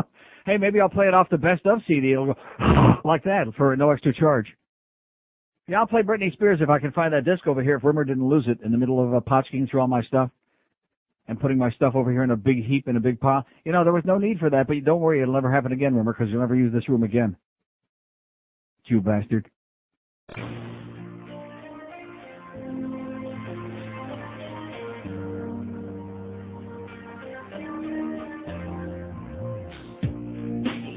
me that you love my eyes, but I know that you keep on checking out my thighs. Don't blame you 'cause I'm very cute. Check out my breasts, they're poking on my lips at you. You come on to me and whisper things in my ear, and it sounds so odd, but if you wanna date me, move slow. There's things about me I don't think you know. I'm underage, 17. You should be scared of me, 'cause you could go to jail if you sleep with me. If I scream, you end up praising me. She looks 25, but she's just a teen. Perfect teen. I bet my lips are sweet. Daddy called the cops last night. My breasts are perfect to me because I've had surgery. None of my skirts reach my knees. My butt just hangs right around of my shorts. She's underage. Okay. You should be scared of her. Scared of me? Rolling Stones bring nails and dynamite. Put aside, she's looking mighty fine. She looks 25, but she's just a teen. 145 at 560 WQAM, your home of never-ending psychosis, embarrassment, humiliation, degradation, and they love it. Here's Pembroke Pines. Hello. Hey, how you doing, Neil? Great. First off, I want to say, it's great seeing you on Saturday at Specs. I didn't even realize what you had autographed on my CD for me until I got home, and I almost lost it when I saw what you wrote. What did I write? The Canes Blow. Oh, yeah, right. Yeah, you remember me? I don't know if you remember. I was like the second guy in line. Right. Okay. But Hurricane fucking blow. That's right. This was a great weekend. Not only, the Canes, I'm not even worried about them, but love seeing Steve Spurrier lose. Did you see? I loved it. I saw the end of that, yeah. Have you ever looked there? Does it look like he's constipated when he's on the sidelines? You can almost smell it. I mean, really. I mean, he looks like he's just got like this grimacing look. And he is an obnoxious guy. I can't stand him. I cannot, And how about those Spartans, 49-3? Hey, you know what? How about Tommy Brady there from Michigan, even though I don't like Michigan, but that's my boy Tommy Brady. Great game. Notre Dame almost lost. Yeah, they had to call into the Vatican again. You could see that at the end of the game. They had to call in. Maybe that's okay. They got him pinned back there in their own 2-yard line, and they drive 98 yards. You know it was fixed. Touchdown Jesus came through for him. Exactly. But I got a report for you on Saturday night. I know you don't probably watch, probably hardly anybody watched the show, but the Howard Stern show on CBS. No. You would have loved it. At the very end of the show, they had one of his idiots out there on the golf course chasing OJ with a microphone. Really? Asking him about the knife, if he's got a knife with him and everything like that. And OJ's getting all mad, and OJ grabbed the microphone and he wouldn't let go of it, and the microphone too. And so he got the ranger out there, and the ranger said he couldn't leave. He couldn't force him to leave because it's a public course. So OJ was all ticked off and everything. Oh man! Exactly. So it was great. But let me just put it this way: nobody with a brain, no decent person wants anything to do with him. Nobody wants to be within 10 miles of him. Yeah, but I mean, it is fun, just to screw around with him and stuff like that. Just to like that. I mean, I wouldn't want the guy's autograph. I can't believe people were actually asking. Yeah, he'd be fun to put up on a crucifix. He'd be kind of fun. But all right, Neil. Love the CD, except for the parts that don't work. Well, just hang on to it. We'll swap it. Okay, the CD or my thing. See ya. Okay. We'll swap it for you. Get you a new one. And the CD too. 5670560 pound 560 on the AT&T wireless line. Here's Sunrise. Hello. Neil. Yes, sir. Hey, let me ask you a question. When you said that there's no available spots at other stations, has your agent been actively seeking other spots, or I mean? My agent is as useless as breasts on a bullfrog. Yeah, and that's why I'm here today, sir. Because my agent is busy pretending that he's a sports agent, that he's a wannabe. My agent, my lawyer, good friend, nice guy, but is as useless as breast on his microphone. I just hope you don't have to compete with Henry. And listen, another thing with as far as Chris Moore is concerned, you don't know what he's doing now, do you? No. All right, no problem. All right, thanks. I'm probably playing with it right now. 5670560 pound 560 on the AT&T wireless line. Christina Moore, they want to know about. How do you like that? We're sitting here having a nervous breakdown. They want to know about moron. Mm-hmm.